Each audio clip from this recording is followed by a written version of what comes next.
Yep, sure. Just let me know, GJ. Hello, everybody, and welcome back to the Slips Championship Tournament Weekly. We have a lot of action coming to you tonight. 5 games are going to be casted here live on the Twitch channel. We're going to be starting out with a qualifying match, moving on into the quarterfinals, 2 matches from the semifinals, and then, of course, the final matchup to decide who the champion is going to be this week.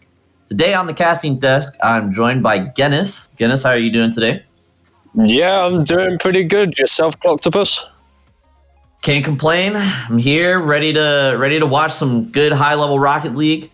And, of course, behind the scenes, we've got our main man, GJ, always making sure things run smoothly for us here on the stream and for the tournament.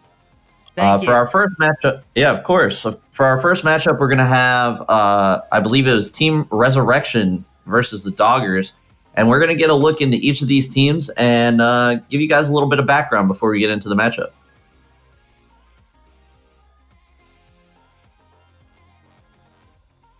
So, Guinness, what got you started into casting Rocket League? Well, I started off last year, actually. I started university, and the NSC, the body that governs the entire UK student esports, were like, yeah, do you want to start casting for us? And I gladly accepted, and ever since I've started, you see all the plays and you just get hooked into it. What about yourself? What got you into the bug? And I actually, I don't really know. Just one day I hosted a community tournament on my own stream and really enjoyed it. And so I wanted to get into more casting. And so here I am. My path has led me here. Look where you have been led. Some brilliant matches that we can see tonight, don't you think? Yeah, and the first one should be really good right out of the gate. Looks like we've got 2 teams of Champ 3s going against each other. The average team rating between the two only, or less than 20. 15 to be exact. 15 MMR matchup difference between these 2 teams. Starting off, for Team Resurrection, we have Relly, Bum, Phobia, and Trippy as a sub. All 4 members Champ 3s. And on the side of the Doggers, we've got Jack, Aaron T, Douglas, and Joseph as the sub. Joseph being the lone Champ 2 on that team, the rest being Champ 3s. So do you think, just based off of that information, do you have any predictions for us? Well, I'm going to throw this out there straight to the point. I think Doggers are going to get it. Okay. Any particular reason, or just a gut feeling? It's just a gut feeling for the minute. I haven't seen them play, but to be able to have that MMR and to be at this level, you need to have a lot of cooperation. I've seen it in the NSC where they've got all of the MMR, the ranks are really good, but the team aren't gelling well together. And I just think that they will be able to pull it off against the opponents. All right, well, that would technically be the upset, and as Twitch chat knows, my co-casters always love to pick the underdogs. I love it too.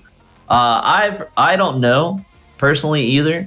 We've got a lot of players in here that I have yet to be able to watch, as I'm still relatively new to the Slips League. But I think that. Sorry, what was that? I said, of course, and to make sure we're all squared away here, and because good old Croc here is relatively new to our scene, we got plenty of round of 16 matches being dealt with even as we speak, not just the one that we're gonna get going here pretty darn soon. And as I said, round of 16. Normally we have quarterfinals, semifinals, and finals, but we also have round of 16 because we got 21 teams. That is simply awesome. So and correct me if I'm wrong, GJ. That's a Slips record so far, correct? 21 teams for a weekly tournament. That's gotta be a record. All right. All right. So all those teams that are playing off screen right now better get moving, because the sooner those matches are done, the sooner we can move forward. Make sure you get your results posted too. Back to you guys. All right. As GJ said, if any of you in the Twitch chat are players, make sure you get those results posted. The faster you guys get your stuff done, the faster we can move along here. And as much as everybody likes a long tournament, you guys want to see Rocket League. You don't want to sit here and look at our faces all night. A question from the Twitch chat. Did everyone sign up for this tourney in Battlefy? As far as I know, the process for signing up for this tournament is signing up online and then finalizing and registering your team in the Discord. So for the future, everybody, if you are going to sign up for a Slips tourney, make sure you are in the Discord. There's the link right there in chat if you need to click it. I personally haven't played in any of these tournaments yet. I would call myself average at Rocket League, so I haven't. I don't really look to participate in these tournaments as a player as much as a caster. But maybe one of these days we'll have to get like a casting team together. We can cast while we're playing the game. What just get absolutely wrecked? Yeah, that'll be a laugh. Take a shot for every goal we concede and end up paralytic. Hey, apparently Shay is a 1v1 queen. So we'll just let her 1v1 the entire enemy team. We'll sit back in the net. We'll hang out. We'll have a good time. Exactly. We can just be turtling and enjoying ourselves, and then occasionally letting a goal in. And since we're the underdogs, we can bring in Lil Luna too. We'll be 4v3, but realistically, the other team will still have the advantage. I'm not particularly sure that's allowed in Rocket League from the games that I've seen in competitive arenas, but I'm sure the rules can be swayed a little bit. We have staff power here, right, GJ? That means we can make the rules as we go. Oh, his silence is I would take that as a yes. He's not saying no, so it's he fine. He did say no. Silence means silence, by the way. I've been trying to wrangle these guys. I've been trying to wrangle this whole tournament deal. We've been getting some commotion here and there. We may be seeing a forfeit in one of the round of 16 matches. Can't confirm yet. Okay, well, I am from Texas, so if you need some wrangling, you let me know. I could throw on the southern accent and the cowboy hat and everything. They have to be able to move. I'll ride my dog in on a saddle. I'll rope him up. So we were talking about who we think is going to win, and we didn't actually get your opinion, Coptopus, on who you think. We were talking about the dogs being the underdogs as they were, but do you think that they will actually win? I'm not sure. I would say that if the Champ 2 is subbing in, my prediction would have to go to Team Resurrection as the full Champ 3 team. And I also want to pick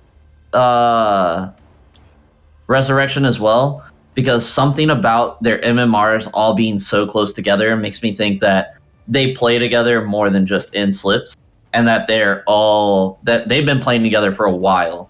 And that is not an asset that you want to overlook when talking about team skill and team possibilities for winning. So I guess I would have to pick Team Resurrection in both cases. Team Resurrection are going to be my pick to win here. We are officially in the lobby. Now we're just waiting on the players, so we're moving forward slowly but surely, chat. Turn into some questions from the chat. Unfortunately, you do not have any more time to sign up for the tournament, as it is already underway. I do not have a list of teams that tried to sign up but are not in. And for those of you that missed out on this week's tournament, don't worry, you have plenty of opportunities for future weekly tournaments coming through Slips. I believe we plan to have a tournament every week on Sunday at 6 p.m. Eastern Time. So if you couldn't quite get the registration in time this week, be sure to get it done next week, and we'll happily have you here on the Slips Championship stream. Looks like we've got one team filled in. Relly, Sarge, and Shega. I recognize Relly's name. I'm unfamiliar with Sarge. He is actually the owner of Team Resurrection, not listed as a player. So I do not have any of his information. but it looks like he will be playing for Team Resurrection today. And Chega, who is a GJ90 fan, apparently, always good to see a fan, unsure of his information as well. And then we also have Phobia in the lobby, who is a part of Team Resurrection and one of those Champ 3s we were talking about. So we do have we have information on Relly and Phobia, but not on Sarge and Chega. I don't know if this is a miscommunication between the team and the tournament admins, but I'm sure we will get everything squared away shortly. Still waiting on the appearance of the Doggers to get into the lobby so we can bring you guys into the action.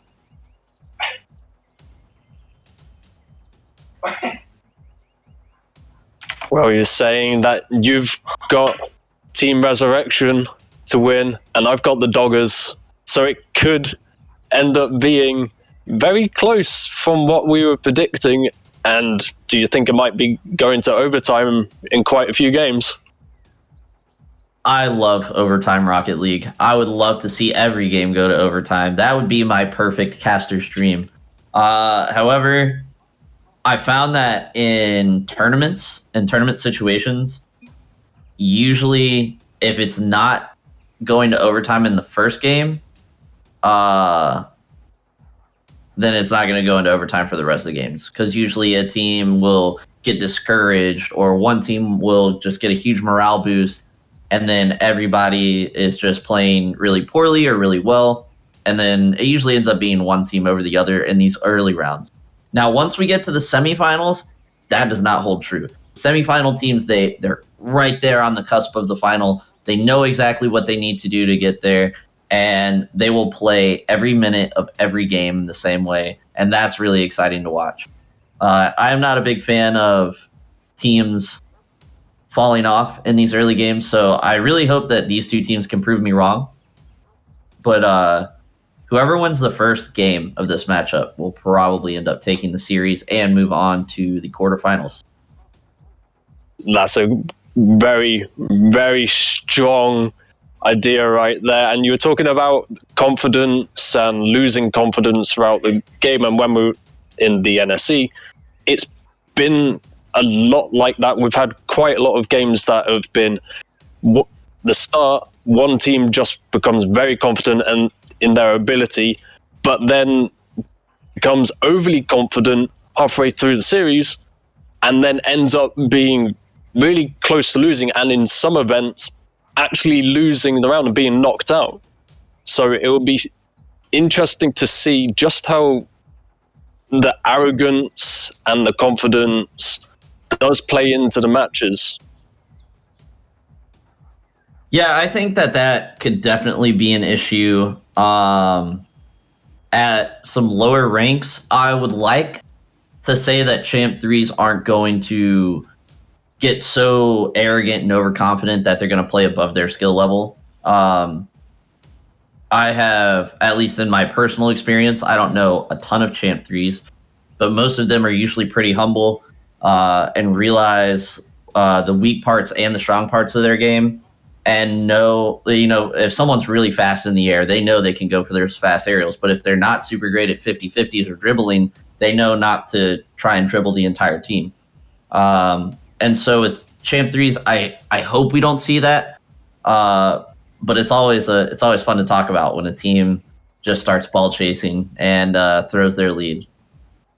I think that if we see a matchup with Champ 1s and Diamond 3s in it, possibly later, then that could definitely be a possibility.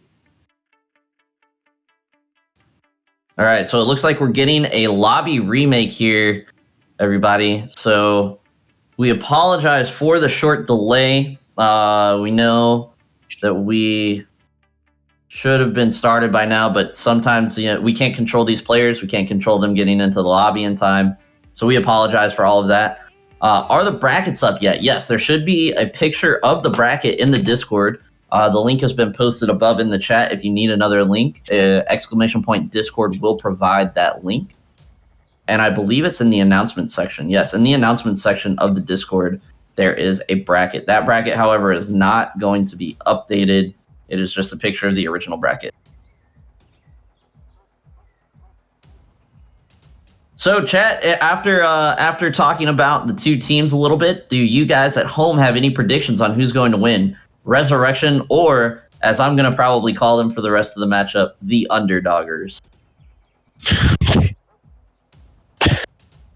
That's a bad pun. I'm glad you liked that one. I'm glad you liked that one.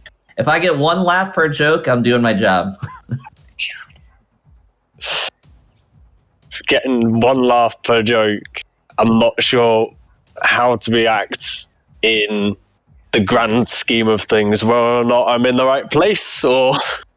If I get one laugh per joke, that's 100% laugh rate. Gotta think about it that way. Yeah. Well, we'll see how... depending on the jokes, you may get a laugh, of course, but don't get too coggy. Right. Well, we've got 5 minutes on the clock, and the players are underway. The Underdoggers on the orange side, and Team Resurrection on the blue side. We've got very strong. Oh yeah, they've had the ball on this side of the field for the first 15 seconds that we've been able to watch. Doing a really good job here. We've got Babatunde Jr., Footless Quill, and Aaron on the side of the Doggers. Aaron being the only name that I recognize from the Discord list. Keep in mind, people watching at home, that these probably are all the same people from the Discord, just with different Steam names. Good defense there by Shega to get that ball out of the blue side, centering it to Phobia. Phobia goes up and puts that one in. That's going to be an early goal for Team Resurrection, 1-0, with only 44 seconds taken out of this game so far. Footless Quill just couldn't quite get there quick enough to put that ball up and above the crossbar. Yeah, we were talking about how strong Doggers were off the start, but the fact was there was a lot of just random shots, not a lot of play, and Team Resurrection just cooperating, and never mind, I'll be quiet. His Doggers, Footless Quill, just sends it from his own half straight into the back of Team Resurrection's net. Yeah, and I really do think that should have been a save there for Team Resurrection. A little bit of slow, sloppy play on the defensive side, slow rotation, but they were definitely not expecting that long-range shot. Babatunde looking to give Doggers their first lead in the game. Can't quite put it together, though. Yeah, it was... Oh, go ahead. Seen a lot of, attempts at bumps from the Doggers side. Oh, never mind. But Team Resurrection trying a couple of demos as well to try and get those players out of the net and open it for teammates to take a shot. Aaron off the top of the net and Footless Quill trying to take it, but Team Resurrection snatching it away. And Team Resurrection off the side with Fexer, and who is that? Footless Quill intercepting it. Oh no!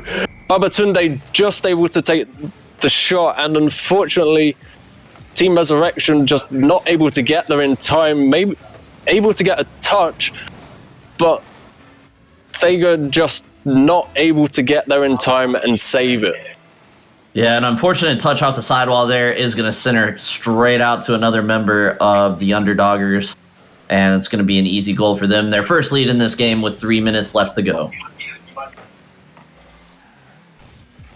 Other side, Phobia, pass up. And another... Oh my god, what a play!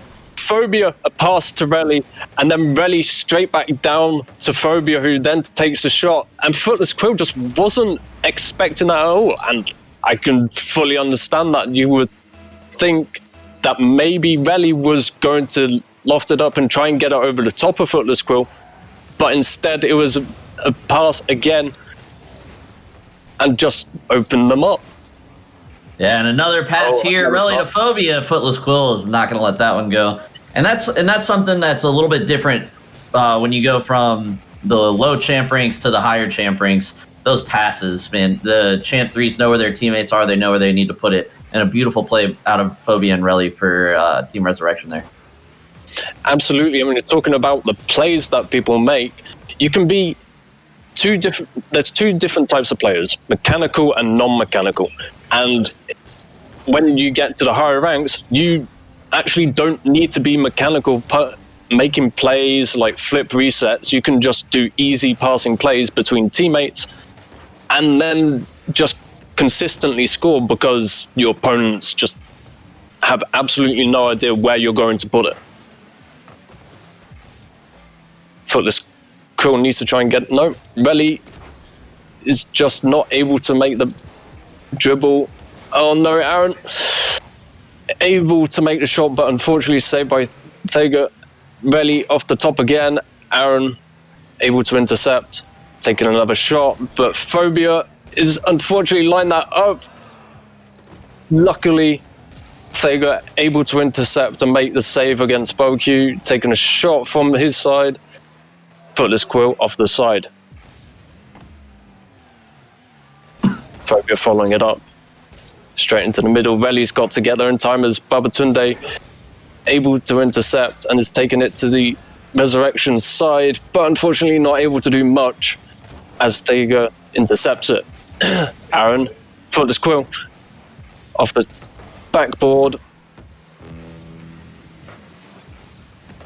Aaron taking a shot, a self-pass off the backboard that allows him to just pull shot, not really pull shot, but able to get it around Relly, who was expecting that to just go further out than it actually was.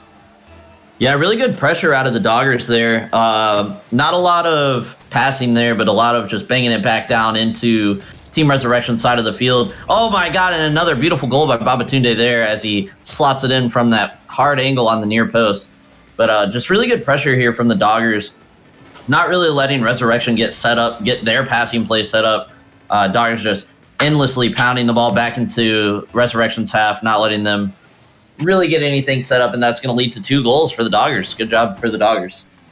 That was really quick off of the start as well. And it was good to see, like, as you were saying, Doggers not able to... Thega doing it as well, not making sure that Doggers are just not too comfortable in their position. Of course, Doggers starting off really strongly, but Resurrection able to pull it up, and then Doggers coming back and taking the lead. But it's very difficult to see how this will turn out as Doggers take another shot, and luckily Resurrection able to make a save. And this is it looked like that was intended to be a pass to Relly, who was in the middle just waiting for that to take a shot, but unfortunately not able to get there in time. Oh my gosh, and Relly tied it up with 12 seconds left. Wow. Look at that. Beautiful. Over all 3 of them. That you've got to be making those saves. That shot was... It looked like it was an easy shot to save, and unfortunately, even with a triple commit, they just weren't able to get there up in time to be able to do anything. And we're going to see some overtime Rocket League. Ask and you shall receive. Well, at the minute, this is very consistent with what I've gotten to know with Rocket League esports. Just when you think, okay, this could be quite easy, you were talking about, ready! Oh. Look at that. Nice jump on Phobia. Right, and really, just with the speed, able to get there in time and make sure that the Doggers just weren't able to do anything and intercept that pass. Yeah, very good game from both teams here. I would like to withdraw my earlier prediction of whoever wins the first game is definitely going to win the match, because even though Resurrection did take this first matchup, or this first round rather, and I do think that they will end up taking the entire match, the Doggers, they played a really good game. They don't have any reason to be down and out of this yet, and they could easily bring it back. Absolutely. As you said, kind of poor defense from the Doggers. Poor defense from both sides, honestly. 9 goals in a 3v3 game. That's a lot of goals for a 3v3 game at this level of Rocket League. I think the teams might be too focused on the attacking aspect of the game, whereas you can win these games 2-0 instead of 5-4. Absolutely. You were saying about just the amount of goals doesn't necessarily mean that the defense is bad, but the shots that these goals have come from weren't necessarily all that great. There were a couple, don't get me wrong, that were brilliant. But there were floaters that you could easily go up to. There was the triple commit on the Doggers side that just had to be making a save from that shot. And it just went in straight over their heads. I would have to agree. But we're underway for round 2 of this qualifying matchup. It looks like Team Resurrection starting off strong this time, but unfortunately, Doggers, Babatunde taking a shot with interception by Resurrection. Phobia in the air, straight past to Thega. Thega off the backboard, that is unfortunately not able to follow through, and it's going to be passed back by Footless Quill, who is going to send it to the other side. And Aaron's just been sent. Footless Quill sending it to the middle, and unfortunately nobody's going to be there. Babatunde able to try and stop it midair, and Aaron able to make the shot straight off the... No, you've got to be making that. Unfortunately, it looked like it was Footless Quill, just not able to get there in time and make the shot. Yeah, that's you really have to be hitting those. There was no reason for a whiff there. Maybe you could say he was trying to play the 50-50, but you really got to make contact with the ball on the opponent's goal line right there. Absolutely. But Babatunde trying to pass it to himself off the backboard there, but unfortunately, the Resurrection defense is just going to deny that. Aaron over the top of, it was Relly, I believe, just able to pass it. Footless Quill passing it back to the board of Team Resurrection, but unfortunately not able to do much with it. Team Phobia able to pass it to Sega. Oh, just not able to follow it through to a goal as the defense just denies that shot.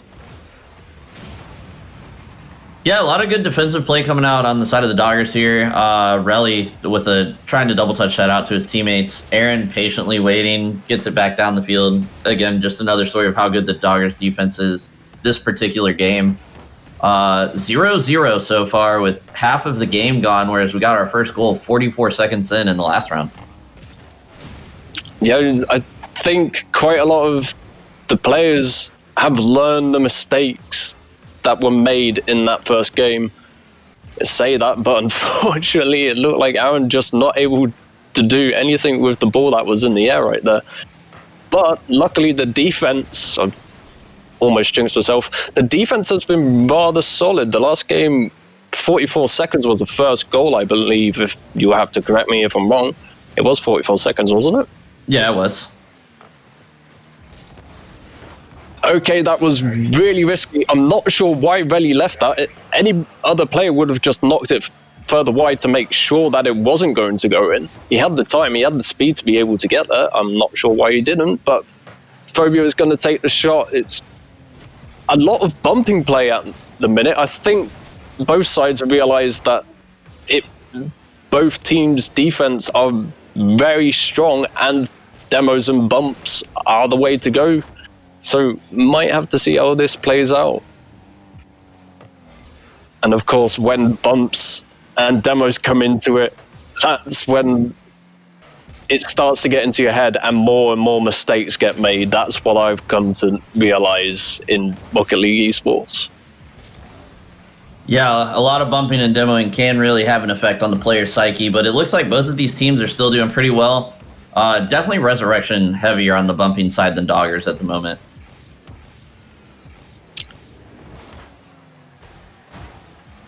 well, I mean, at the minute, Team Resurrection are just completely overwhelming the Doggers in terms of shots. At the minute, Doggers have only got 4, whilst Team Resurrection have tripled that with 12. So as far as things are going, I can completely understand why Team Resurrection wants to make sure that they at least get 1 goal, because at the minute, Doggers are completely denied them that privilege. Yeah, and all it takes is 1 counterattack from the Doggers to put a goal on the board and make those 12 shots mean nothing. Looks like Resurrection's going to get 1 last chance here before overtime, but no way. Aaron maybe with the chance. No, we're going to see overtime in Game 2 as well. Well, what I've come to know is that you don't say that kind of thing until the ball has hit the floor. Cop to push. I've seen it a couple of times where 0-second goal has just resulted in complete upset. But as you're correct this time around, overtime, 15 seconds in, as Aaron passes to himself off of the corner. I can kind of see what he was trying to do there. A pass to Babatunde by the looks of it, but Aaron passing it up to Footless Quill, who's going to take a hit off the backboard.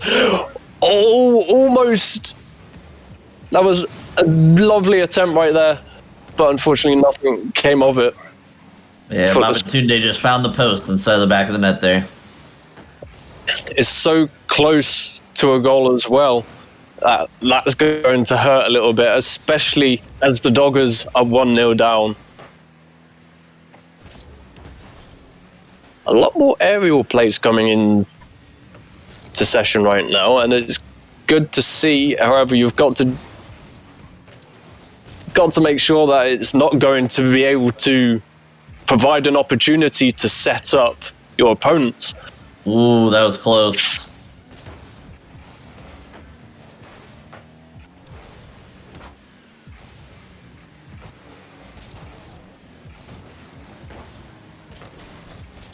And good solid defense coming out here from Doggers. Got Phobia now in the corner for Resurrection, trying to get it up. Accidentally pops it up to Aaron, who sends it across the center. No one's going to be there to put that shot on net, though. Shega now trying to get it out. Footless Quill coming down, threatening Relly now with an air dribble up through the center. Runs out of boost, drops it right in the midfield. Footless Quill maybe stealing the ball from his own teammate there, but now has the ball on the wall. Full boost off the ceiling, putting it down for his teammates. No one's there, though. Everybody's back for boost. Unfortunately, it looked like there might have been a pinch attempt there, as Babatunde takes a shot. As it was, who was it? It was Footless Quill taking it up into the middle, as both Relly and Phobia just not able. I'm not sure what happened there. The communication might have broken down, but the ball just getting stuck, almost setting it up in the corner for Footless Quill to take a passing play into the middle. Yeah, that was really, really, really good play from Footless Quill there. Kind of steals the ball from Aaron at the start of that play, puts it to the sidewall, grabs 100 boost, and then he's like, all right, I'm in business now. I got 100 boost. I'm on the wall. I can do whatever I want. Brings it up to the ceiling, puts it straight down to the center. Takes a look around. None of his teammates are there.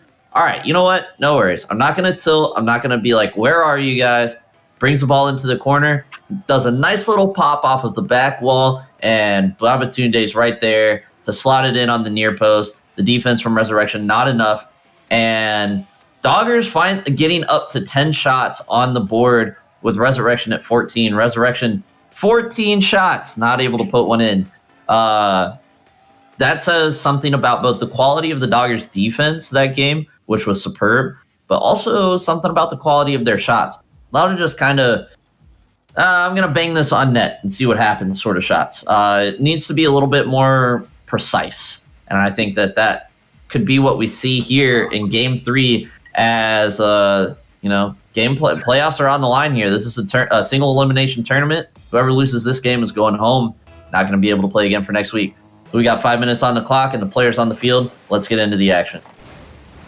Well, you're talking about what kind of shots that Team Resurrection were making. The first game, there were a couple of shots that were ones that the Doggers should have saved, as we were talking about. So it's reasonable to say, okay, I'll just take a shot whenever. But as you're right, the defense in the second game, completely different. You would have thought they were different people playing. Yeah, I would have to agree. I mean, even when I play Rocket League, at the lower levels, you can see whenever a team's struggling on defense and to save just anything on net, you just start throwing the balls on net because eventually something's going to go in if someone's playing poor defense. That was not the story of the Doggers last game, though, playing great Stonewall defense. Absolutely, and they came really strongly and had a real presence in overtime, I felt. Like they were saying, okay, we've really got to do something now or else the results aren't going to be something we were going to be satisfied with. Yeah, and I would really like to see both of these teams play against some of our past Slips champions and just really get a sense for the precision that some of our championship teams can display on the field. Footless Quill off the backboard, and Thager's able to block it as Babatunde takes it off the backboard. Bounced up to Footless Quill, but Phobia sending it over to the Doggers side into the corners. Aaron takes it up into the air, intercepted by Phobia, who takes the shot, but it's defended by Footless Quill. And just in that quick succession, Footless Quill are able to have a lot of presence, blocking shots and taking it up into the air and trying to set up his teammates. But unfortunately, a lot of interceptions by Team Resurrection. Yeah, really good midfield play here from Resurrection, not really letting the ball get onto their half. But I mean, that's kind of the same Resurrection we've seen for the past two games as well. Good offensive pressure, just can't finish it up. Or at least not since the Doggers have started playing defense the way that they have.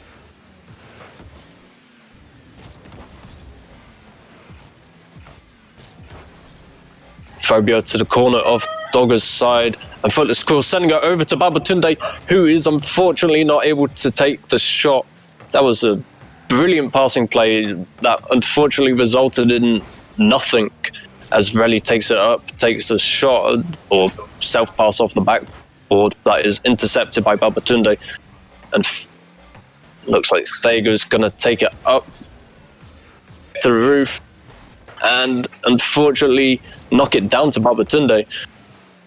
Babatunde again taking another shot. You've got 1 minute 47 seconds left, and if anything, this could mean that Doggers just parked the bus completely and shut Team Resurrection out. Yeah, and I don't think that's a bad strategy for them. Footless Quill, MVP for the Doggers, in my opinion, for these three games. Comes across the field, gets a nice touch off the back wall, sets Babatunde up. Kind of the striker of the team so far, Babatunde, I think, with the most goals here. But I definitely would not be surprised to see the Doggers just kind of park the bus and wait out Team Resurrection here. It's a risky play, but if this match is going to be anything like the last one shot, one goal can be almost Babatunde almost getting a second goal, but one goal is all you need to win.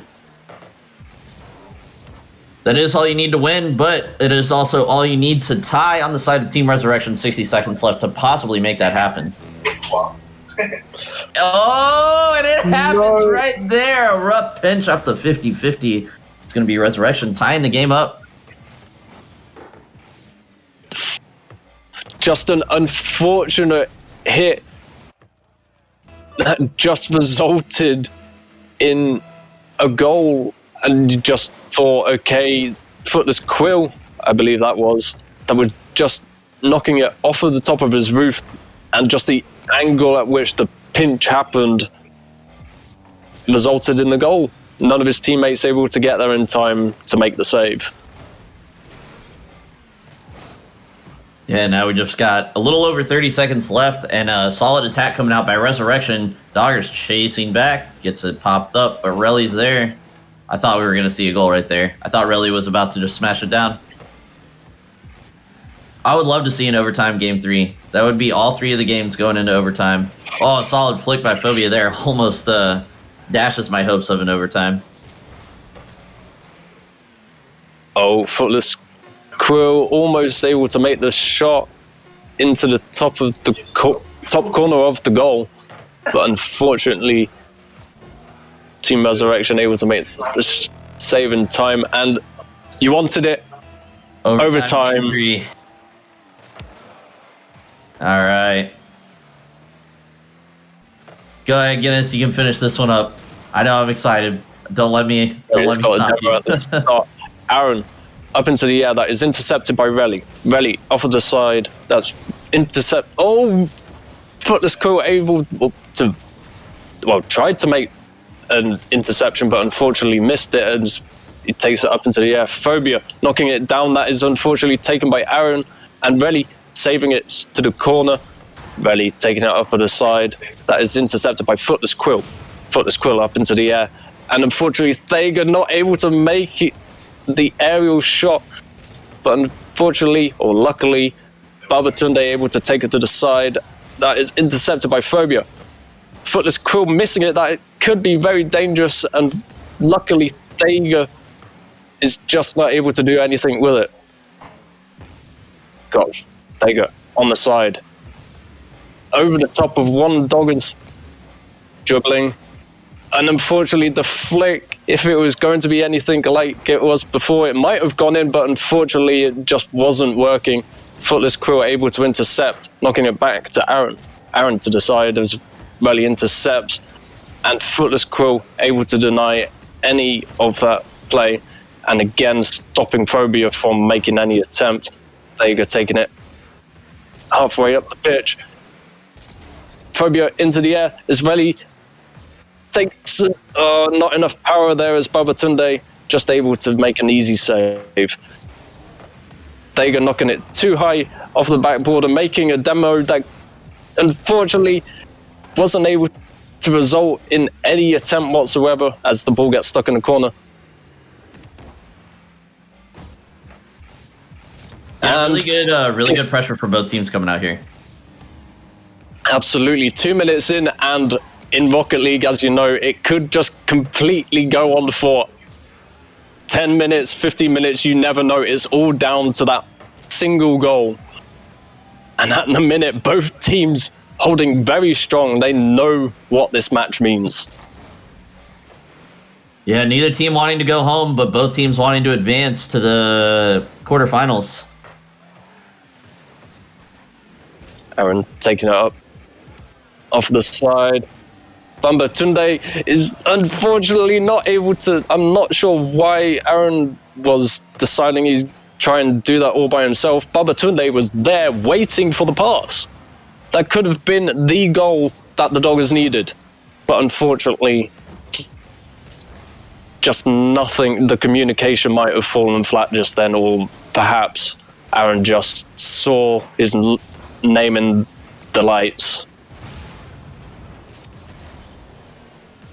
It's very possible. A lot of people get that hero syndrome whenever overtime hits, especially in these longer overtimes. Everyone just wants the game to be done, feel like they have to do it all themselves. Seeing more demos now, and you're right, the longer the game goes on, the more aggressive and more narrow-minded the tunnel visual comes into effect. And some of the plays that were shown earlier on in the earlier matches just don't happen anymore. As Phobia knocks it down and Aaron able to make the interception, Relly touching it, unfortunately, it goes down to Doggers who take it and knock it to the side, but unfortunately not able to follow through with it.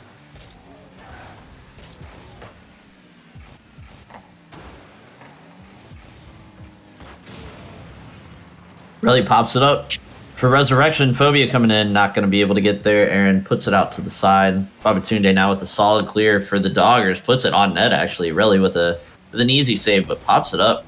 Poorly, Footless Quill comes in off the corner, up into the center for Babatunde. Puts it down off the ceiling. Phobia there to easily flick that away. But Aaron, with a nice block, puts it back down onto the side of Team Resurrection. Relly now off the wall, trying to carry it. Low boost here. Is going to look for the pass, it looks like, out of the corner. Gets 100 boost. Bad touch there, though. And a rough 50 for Phobia. That's going to be Doggers going back the other way. Taker taking it past 2 players, but unfortunately is not able to get past the third. That just makes the save. Relly. Saying about all these passing plays, Taker unfortunately just taken a hit too early and it bounces off of the post. And that wasn't just an open goal, an easy attempt to make Team Resurrection win this game, but unfortunately nothing came of it. And there it is. Team Resurrection, your winners of this qualifying matchup. Moving on to the quarterfinals to face Salt and Pepper. That double commit. At last, as GJ has Sorry for said. interrupting. No, you're fine. That was a GJ. very long-winded overtime there. Yeah, A lot of shots for unfortunately, both teams again.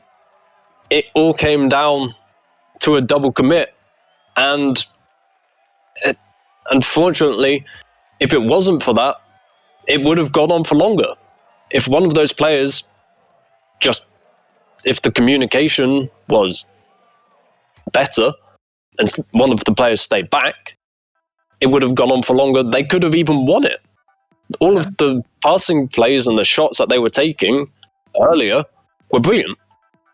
But just one or a couple of seconds of sloppy communication, what seemed like sloppy communication, resulted in them losing, and they won't go through.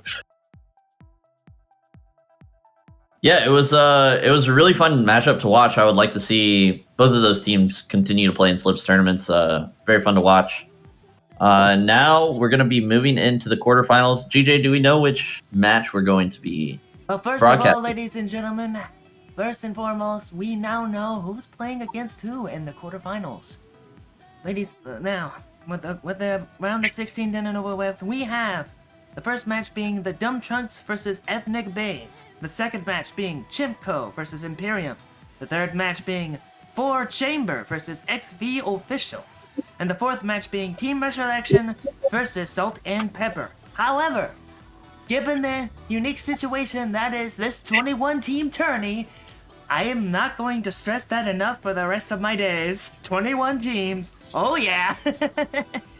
So all jokes aside, we got 4 quarterfinal matches. We're only going to be able to stream the one to speed things along. We're going to let the Twitch chat decide.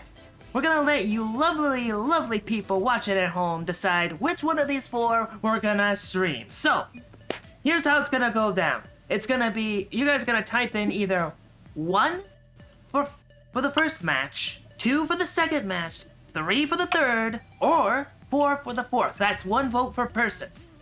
So it's 1 for Dump Trucks versus Ethnic Babes, 2 for Jump Co versus Imperium, 4 for 4 Chamber versus XV. 3 for 4 Chamber versus XV, excuse me, and 4 for Team Resurrection versus Salt and Pepper. So we've got 1 vote for Team Resurrection and Salt, another vote for them. We got a vote for 4 Chamber versus XV. We got a vote for the Dump Trucks. I get a vote too, right? We'll let the Twitch chat do the vote here.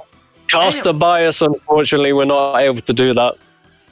Now, anyways, there was a little bit of commotion in the Discord chat concerning what went down between 4 Chamber and Eclipse.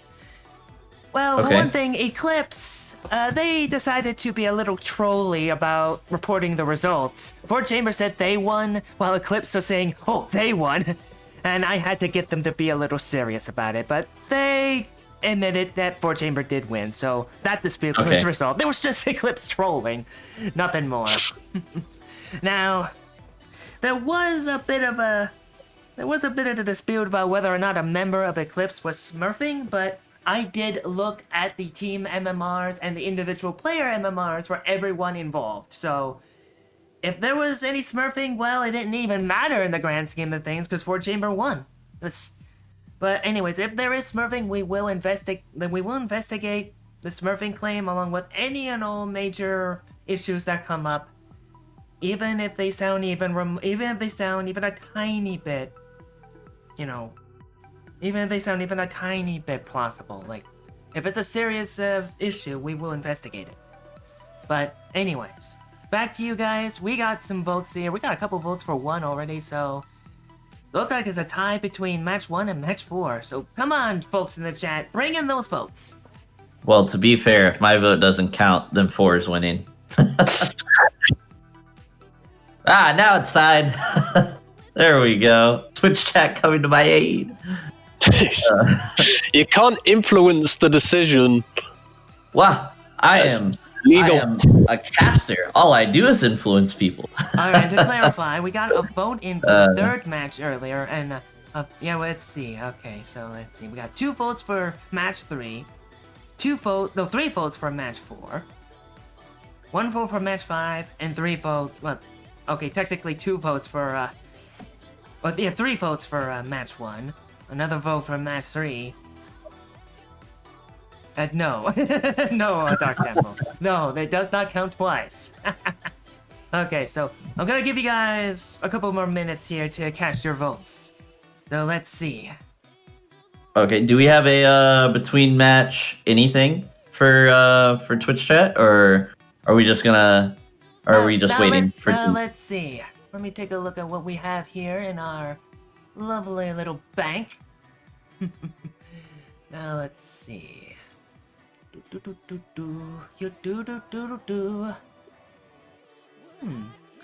Now if DJ's got me vibing now. I'm ready to go out dancing. Yes. Anyways, now let's see. I'm looking through our lovely bank of video footage and content. Give you guys something cool to look at while we're waiting on the votes to be tallied. I do believe we have a highlight video or 2 somewhere in here. Okay. Let's see. What are you? Now where did you go?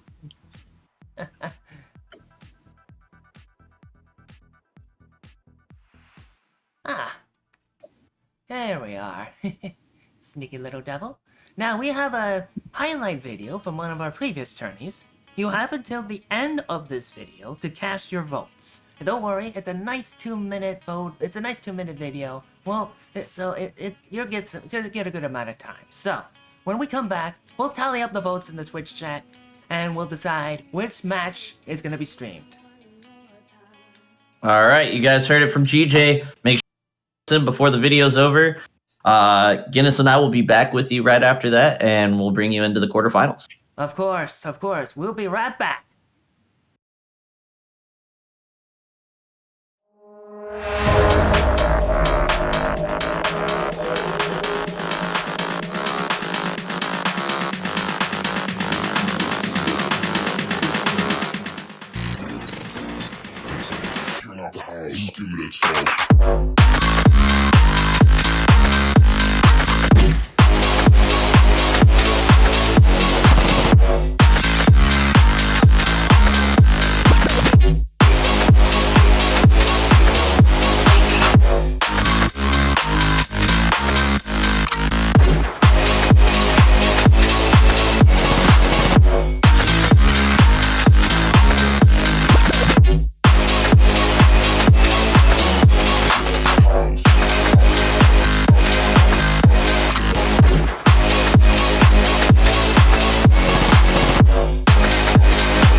Got it.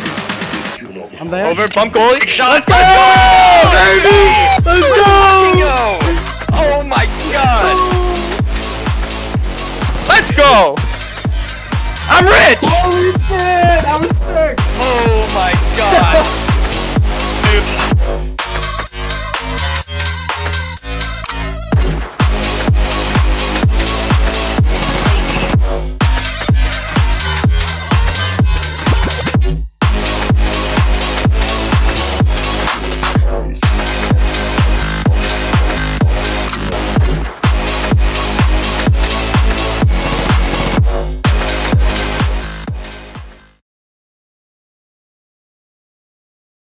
And guess who's just in time? Hello, hello. Okay, so... Alright, so, okay, looks like, we got some interesting development here. We got a Okay. three-way tie in terms of votes between matches 1, 3, and 4. Now, Chimco versus Imperium, they actually played their match. They actually played their... When they played their match when they really shouldn't have, but they didn't get any votes, so I can understand. Okay. So, it looks like Chimco actually lost to Imperium, so Imperium will be moving on to the semifinals. And they're repeat champions, correct? Yeah. TJ? Yes, sir. Yes, sirree. In fact, they and Salt Pepper serve as the two former champions in this tournament so far. So, Okay. now the rest of these guys are a mixture of teams new and old. New in the case of Ford Chamber and Dump Trucks. The rest are, well, they're regulars. The rest are Slips regulars. Now, with that being said, we got a three-way tie. We need to decide on which one of them is going to play. I'm going to pull rank here and make the decision so that we can get a move on. And I say... Okay. And I say, we give the new team on the block a shot. The Dump Trucks versus Ethnic Babes will be playing. And they'll be playing live on Twitch. So, will our match lobby maker get the word out, please? Send the word. Well, that means that this match is going to be really interesting because with regulars, you know what they are like, the plays they make, their performance. But with new people, there's no information whatsoever. They could pull out some amazing shots and just completely demolish the regulars. But or just completely flump, and just mess up all the shots, the passing plays, just not resulting in anything, not even an attempt on goal. So it could be really interesting to see how this match turns out. Yeah, I'm busy getting the information on the teams right now, just to kind of see exactly what we're looking at. Ethnic Babes, I've had the pleasure of watching before. Dump Trucks being new, of course, I have not been able to watch before. We've got Kyle, Bear, Frosty, and Cruncho on the side of Dump Trucks. I believe Kyle is a Slips regular. As I feel like I've seen his name around before, but this I think I've seen him around as well. And then on the side of Ethnic Babes, we've got Giaggio and Guinness. If you mispronounce it, it's okay. Luna and I had the hardest time pronouncing it last time we casted for this team. We still feel really bad about that one. How do you pronounce it again? It's spelled Giaggio, and we've been pronouncing it Giaggio until we're corrected. Twitch chat has corrected us on names before, but never that one, so we're thinking that we might have that one right. And then we've got Fizzy, Trezo, and Ludwin. And we're getting, GJ, we need to get confirmation on this. We've got someone in chat saying that Ethnic Babes has already actually beat the Dump Truck. That game is... Okay, never mind. He just said never mind. All right. Okay. Which chat's lying to us? I was about to say, guys. You Twitch did chat trying to throw us into the fire just then. Okay. So we've got Giaggio, Fizzy, Trezo, and Ludwin on the side of Ethnic Babes. Giaggio and Ludwin being grand champs, and Fizzy and Trizo being champ 3s. Trizo, however, we learned last time we were casting for this team, apparently used to be a supersonic legend and has now just kind of gone down in the ranks a little bit. Well, I've heard or I've seen quite a lot of players that are supersonic legend, have the ability of supersonic legend, and were previously in last season or the season before. But unfortunately, the MMR this season seems to be a little bit different, don't you think? The MMR this season is absolutely different. Oh, okay. So it looks like we may have an issue here. Looks like the Ethnic Babes did, in fact, already beat the dump trucks. Okay, what the heck? We're gonna have to take a look at this. All right, we're gonna have to take a quick look, see what's going on here. Because these teams were told that one of their matches would be voted on. They were told.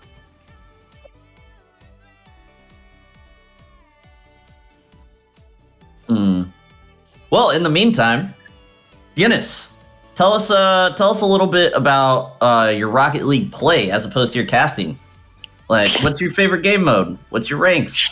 What's your card choice? That's the most important. What's your card choice? That's what I want to know first, to see if we can still be friends or not.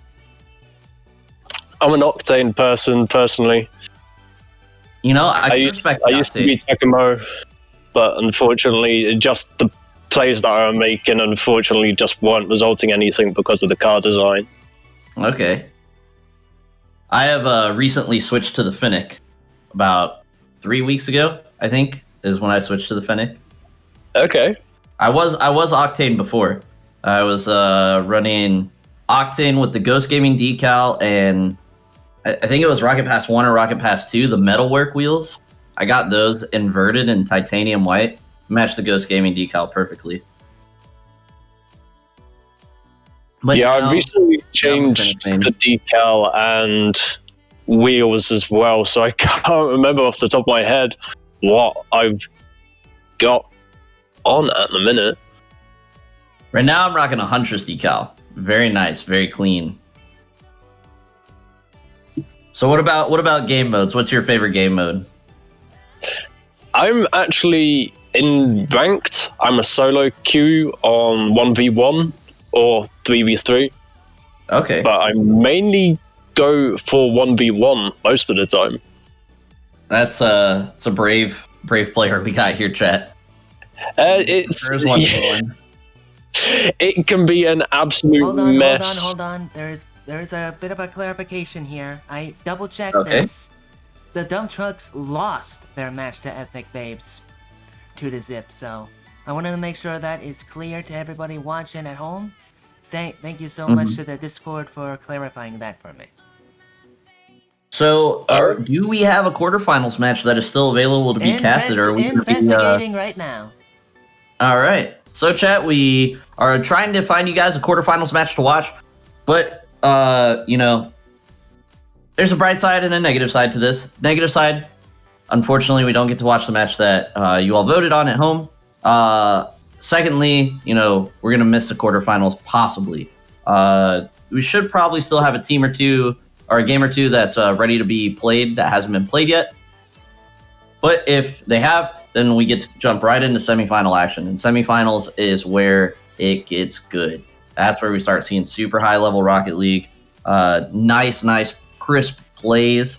Don't see a lot of what I would call I don't want to call them mistakes because everyone makes mistakes.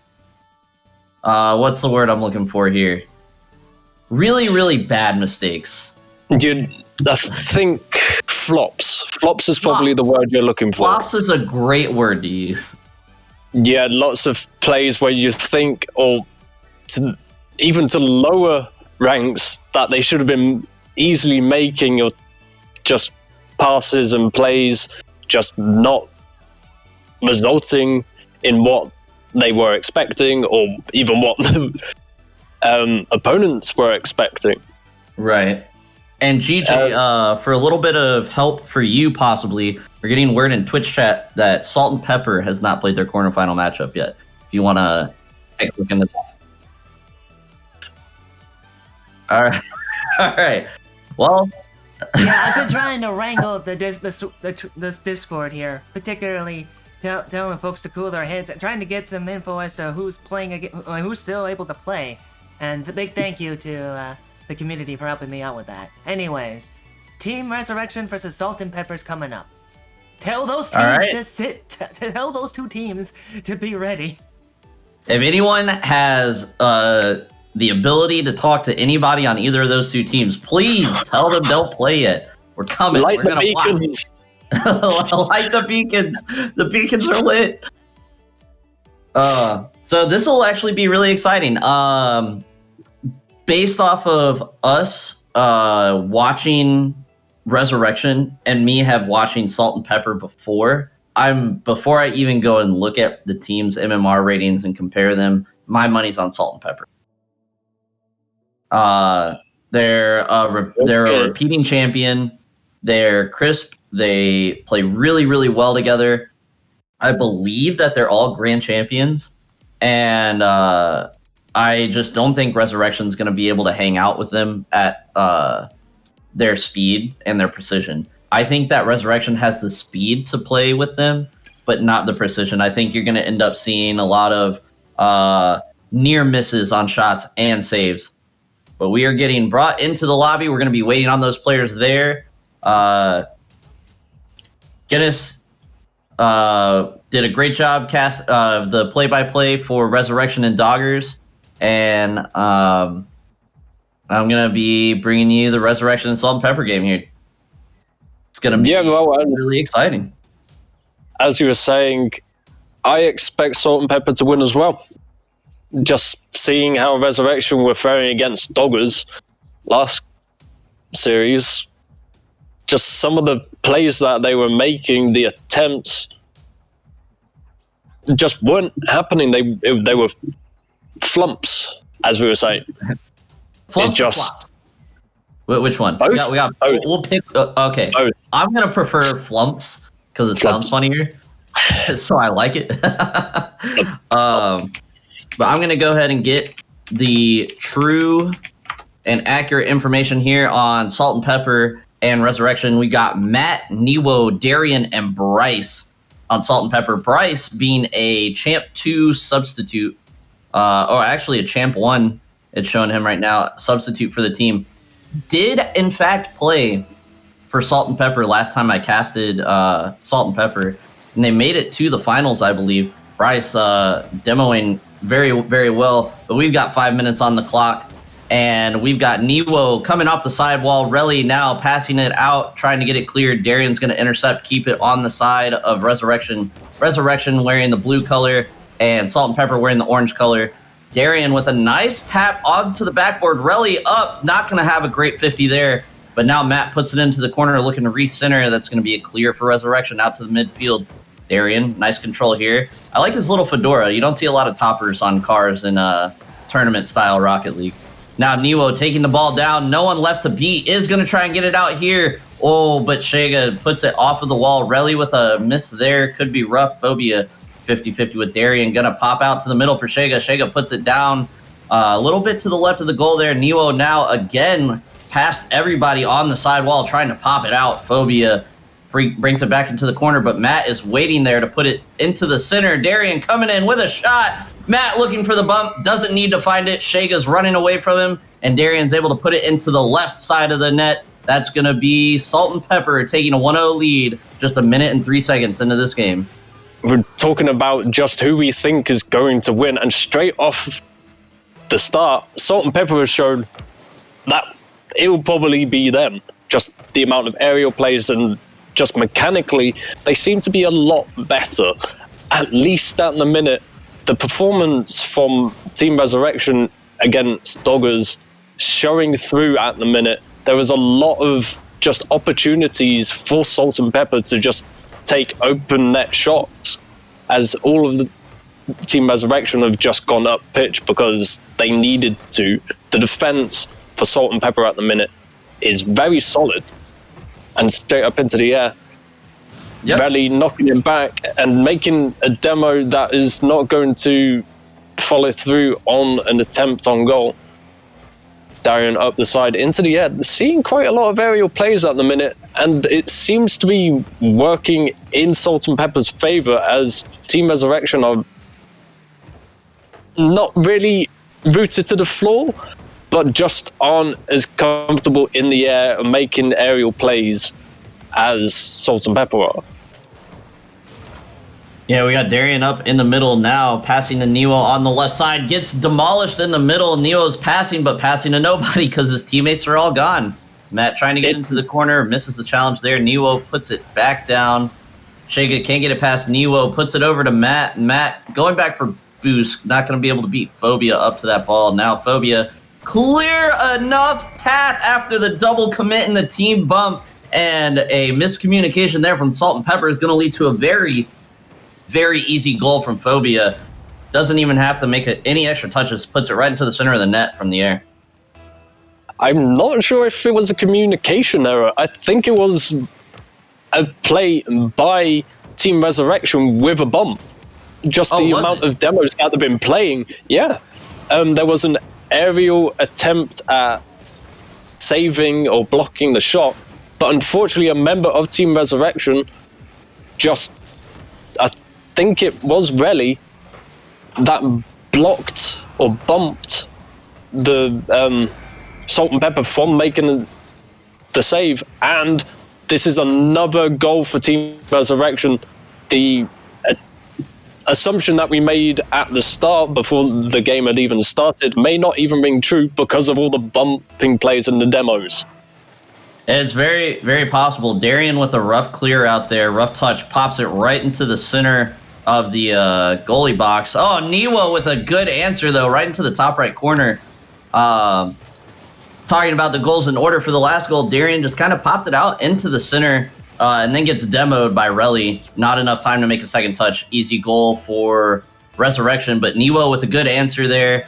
Just puts it right into the top right corner. Very tough to save. Can't really blame many people there. And now it looks like we've got Salt and Pepper with a fake kickoff. Niwa bringing it across. Can't get it by Phobia, who puts it out center for Relly. He throws it on net. Darian says no. Good save there. Now Matt up into the center looking for his teammate Niwo. Niwo does put it on net. No one for Resurrection can be found around the net. I don't know where they were, what they were doing. But that is going to be 3-2 in favor of Salt and Pepper here with about 1:40 left in the game. Phobia just really slow getting back. Darian with the after whistle demo for good measure. All right. And the kickoff goes off to the left for the side of Salt and Pepper. Matt putting it into the corner. Shigan now trying to get it out. Past Matt, past Darian. Can't go past Niwo. Good 50 there to keep it back onto Resurrection side of the field. Now putting it into their corner. Darian trying to pop that out to the center. Matt there for the pass. And is going to get challenged there by Shiga. Good challenge to keep the ball in a non-threatening area. Darian now with control. Passes it back out to Niwo. Off the back wall. Up into the air. This is dangerous. Phobia with a very good touch by Matt and cannot get it by Darian, though. Darian throwing it back downfield. Relly trying to get something set up. Looks for a pass to his teammates, but no one's there, so Niwo takes the ball. Darian with a pass back to Niwo after that touch. Off the back wall, no one's there. Matt on the wall, could put it back into the center or across the net at least. Darian up, can't find the touch. Phobia getting bumped out by Matt. Now back in net. Is he going to be able to save it? Does get the touch and a beautiful save off of the shot by Matt. Although Matt kind of put it right into the center of the net, needs to put it more outside. Don't let those saves come in. Phobia now on the wall, puts it down into the center. Darian pops it out. Has to get by Shiga here. Corner defense, flicks it into the middle for his teammates. Relly up, easily defended. Past Niwo. Matt there for the counter hit. Puts it a little wide right. Can't get it on net. If that's on net, that's a goal. Phobia off the back wall, pops it up. Niwo with a bad touch to the outside. Can't get it inside to his teammates. But the second one here is going to be challenged by Relly. Relly puts it onto the attacking side of the field. Phobia now, last chance here for Resurrection to tie the game up. Niwo just sends one downfield, and that's going to be a pass to Darian, who puts the nail in the coffin with just 1 second left. And we're going to see Salt and Pepper taking game one in this quarterfinal matchup and Resurrection will have to play from behind, need to win 2 games in a row now to move on to the semis. Guinness, what were your thoughts on this game?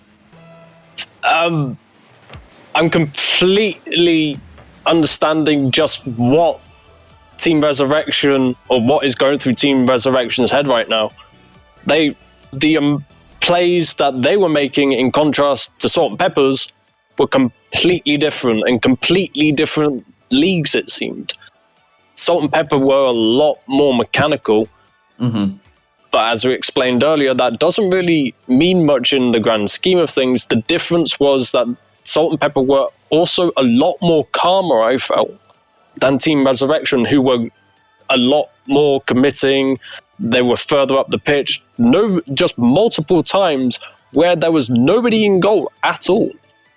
And you've seen lots of shots where it was just easy attempts by Salt and Pepper because there was nobody back to make any attempts at saving.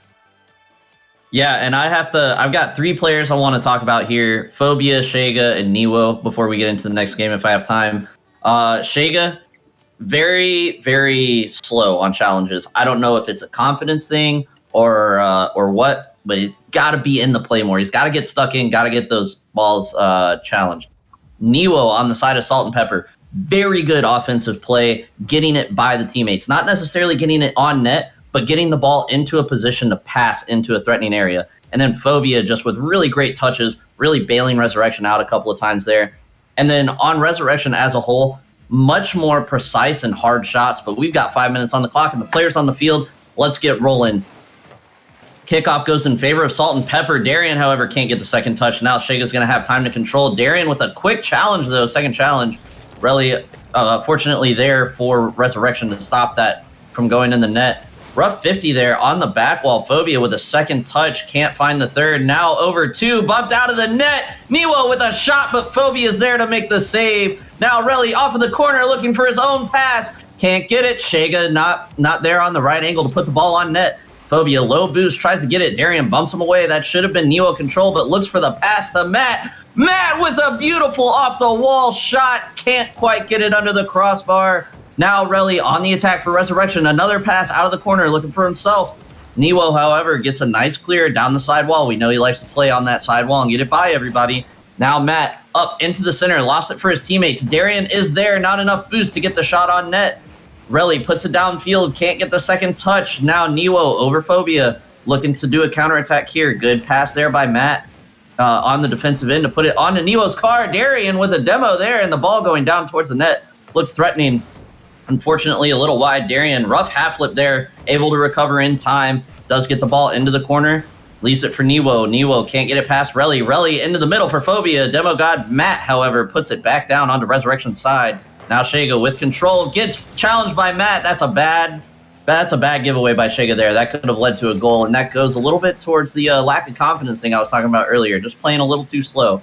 Now Phobia passes out to Relly. Niwo intercepts that pass. However, Niwo now trying to get back. Darian into the center looking for Matt. Matt bumps Relly, gets the second touch off of his butt.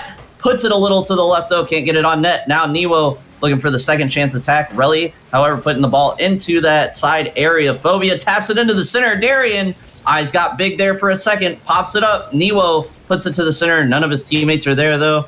Shega puts it back into the center for Phobia, who can't get the angle to put it on net. Tries to put it back across. No one there to follow up on that pass, though.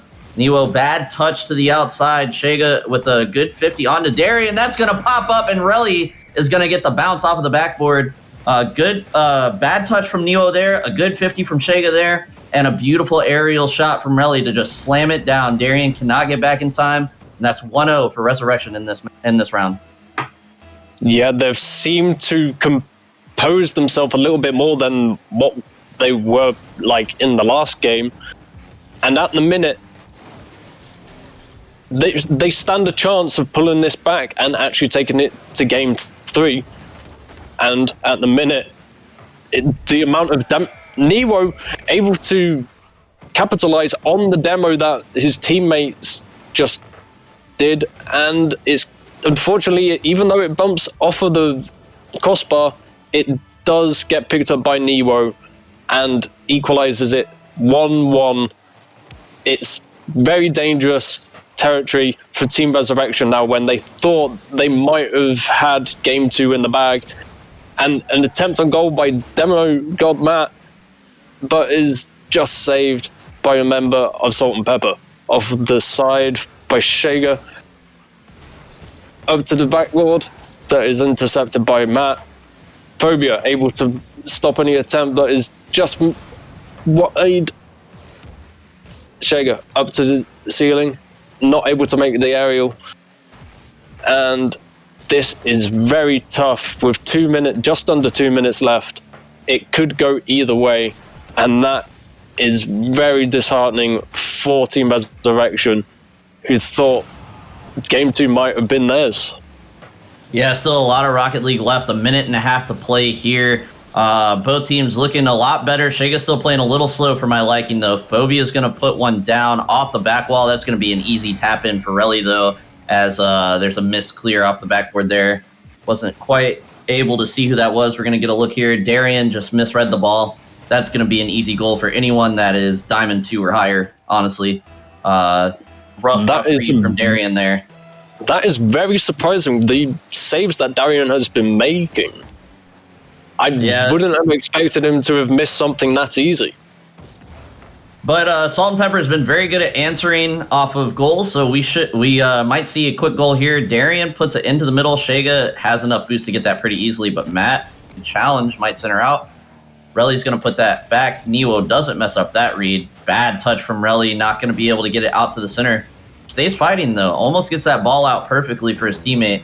But now Neo over one. I think that might have been his own teammate he was fighting for the ball there. Gets the demo. Darian can't get the ball on net. Does get credited with the shot, though. And now we've got Salt and Pepper just all over Resurrection. Yeah, well, at the minute, they've got to push hard to ensure and just lock Team Resurrection out. But Team Resurrection saying, okay, let's just try and hold back and secure this win in game 2. Pass by Relly that was intercepted by Nero, and Shager able to make sure that Nero doesn't follow it up, and it's sent up into the air. Shager passing down to Phobia. Phobia getting intercepted by Matt. Matt up to Darian, sorry. And is sent to the side. Nero missing that aerial, and it's getting sent over to Darian and Salt and Pepper's half. Matt up to the corner. 0-second goal. Resurrection. And it's getting knocked down. There you go.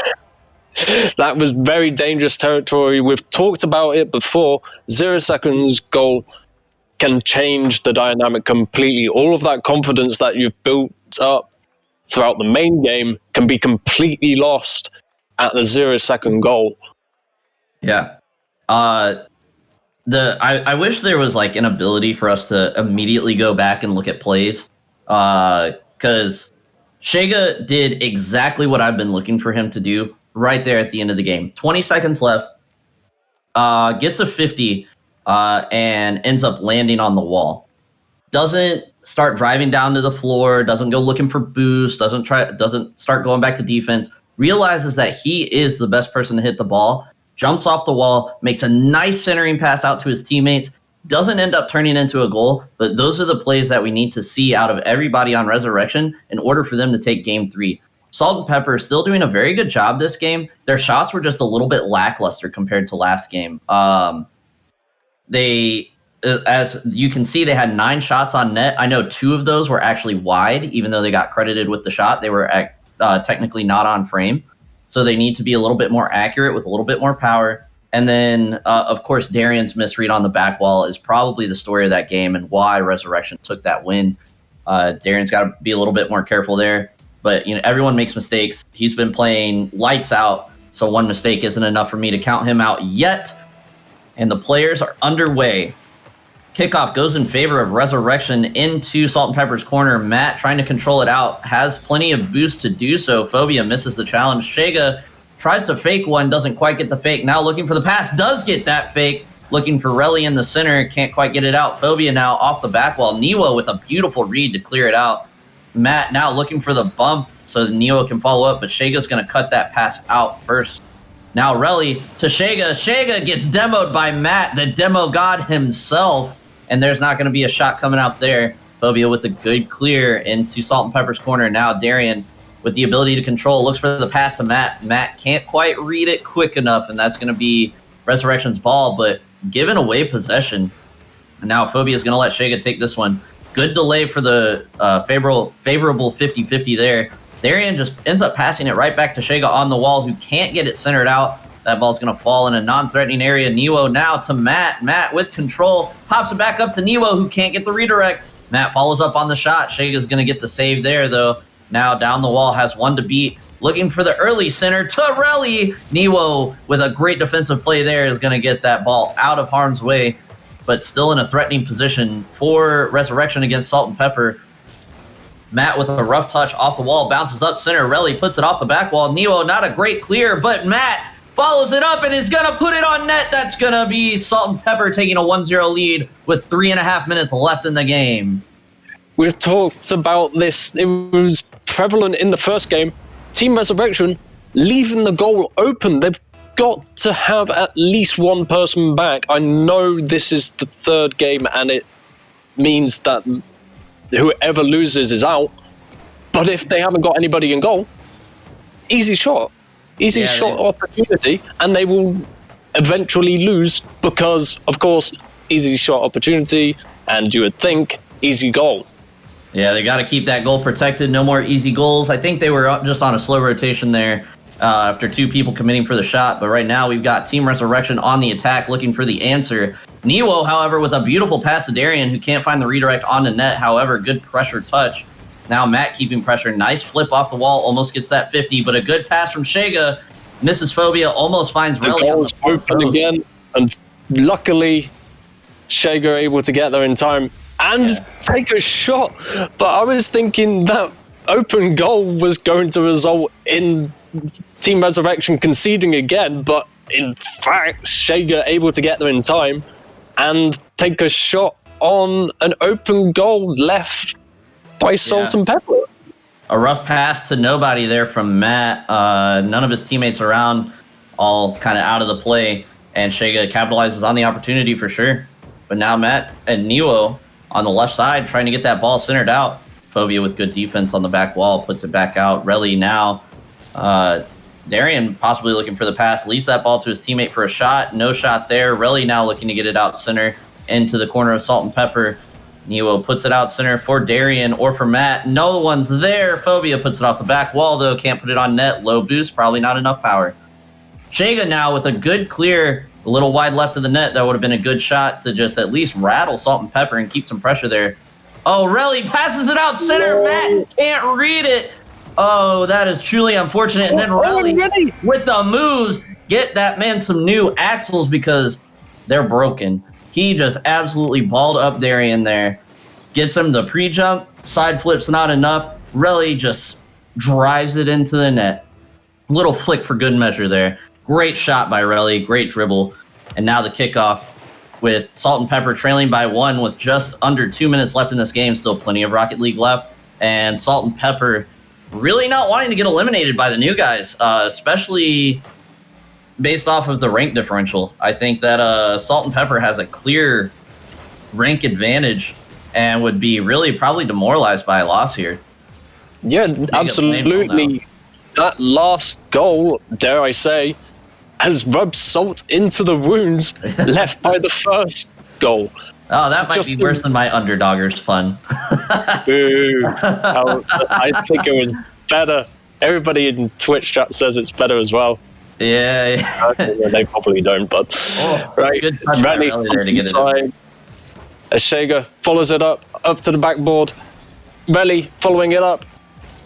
Pass to Phobia. Phobia hitting the post, and Shega able to knock it in. It's 3-1 at the minute. This is complete upset for Salt and Pepper. Yeah, Phobia really should have scored there, though. That is, at this level of Rocket League, you got to score those. You can't be putting those off the post. He was coming in with plenty of time, plenty of speed. Should have been able to put it on net. Absolutely. I would have imagined he would have been kicking himself just with that easy opportunity. And at the minute, Salt and Pepper are on the ropes. Yeah, they're falling apart now. That's the only thing to say about it. They're falling apart. Matt Absolutely. stepping back kind of goes out for the corner boost that's not there yet. Could have possibly gotten back to save, but either way, there should have been someone there on the far post ready to save that easily. Easy shot. Definitely. Phobia puts it in. We've talked about this kind of thing. I've seen it time and time again. The champions getting too overly confident, and then eventually that overconfidence is resulting in them losing. You can be so mechanical, but then the other team can just have better fluidity or just capitalize on more events and your overestimation of your capabilities. God, Or really is putting on a mechanical show right now, and I love it. I think he's realized that throughout this series, Salt and Pepper have been showing off a bit, and now his team are a little bit more settled, and there's a couple of nails in the coffin that he's just sort of like, yeah, let's try a couple of things, an aerial shot and whatnot. Yeah, And a little to your point of the overconfidence thing, I would attribute this win more to Resurrection's ability to step up and play a faster, precise game. This is not the same Resurrection we saw when we casted last game. I don't think that this is Salt and Pepper playing poorly. I really do believe that this is Resurrection just playing out of their minds. Lights out play. Relly mechanically just, right there. Phobia always seems to be in the right spot. Couple little missteps from Phobia mechanically, precision-wise. And then Shega, after that first round, just really, really stepping it up speed-wise. I haven't had any issues with his plays. 50-50s were good. Accuracy was good. Looked for the pass when he should have. Looked for the shot when he should have. It was just playing slow. But he really picked up his speed after the first round, as well as all of the members of Resurrection, and really showed Salt and Pepper that just because they're higher ranks does not mean that they're going to get to bully them around. And that's going to be both of our predictions going down as incorrect as Resurrection moves on to the semifinals to face GJ. All right, folks. We have our semifinals all figured out at last. We got Ethnic Babes versus Imperium. Oh, pardon me. We got Ethnic Babes versus Imperium, and then we have XV Official versus Team Resurrection. And we're gonna be streaming both of those matches, so those teams will need to sit tight because we're gonna get started pretty darn soon.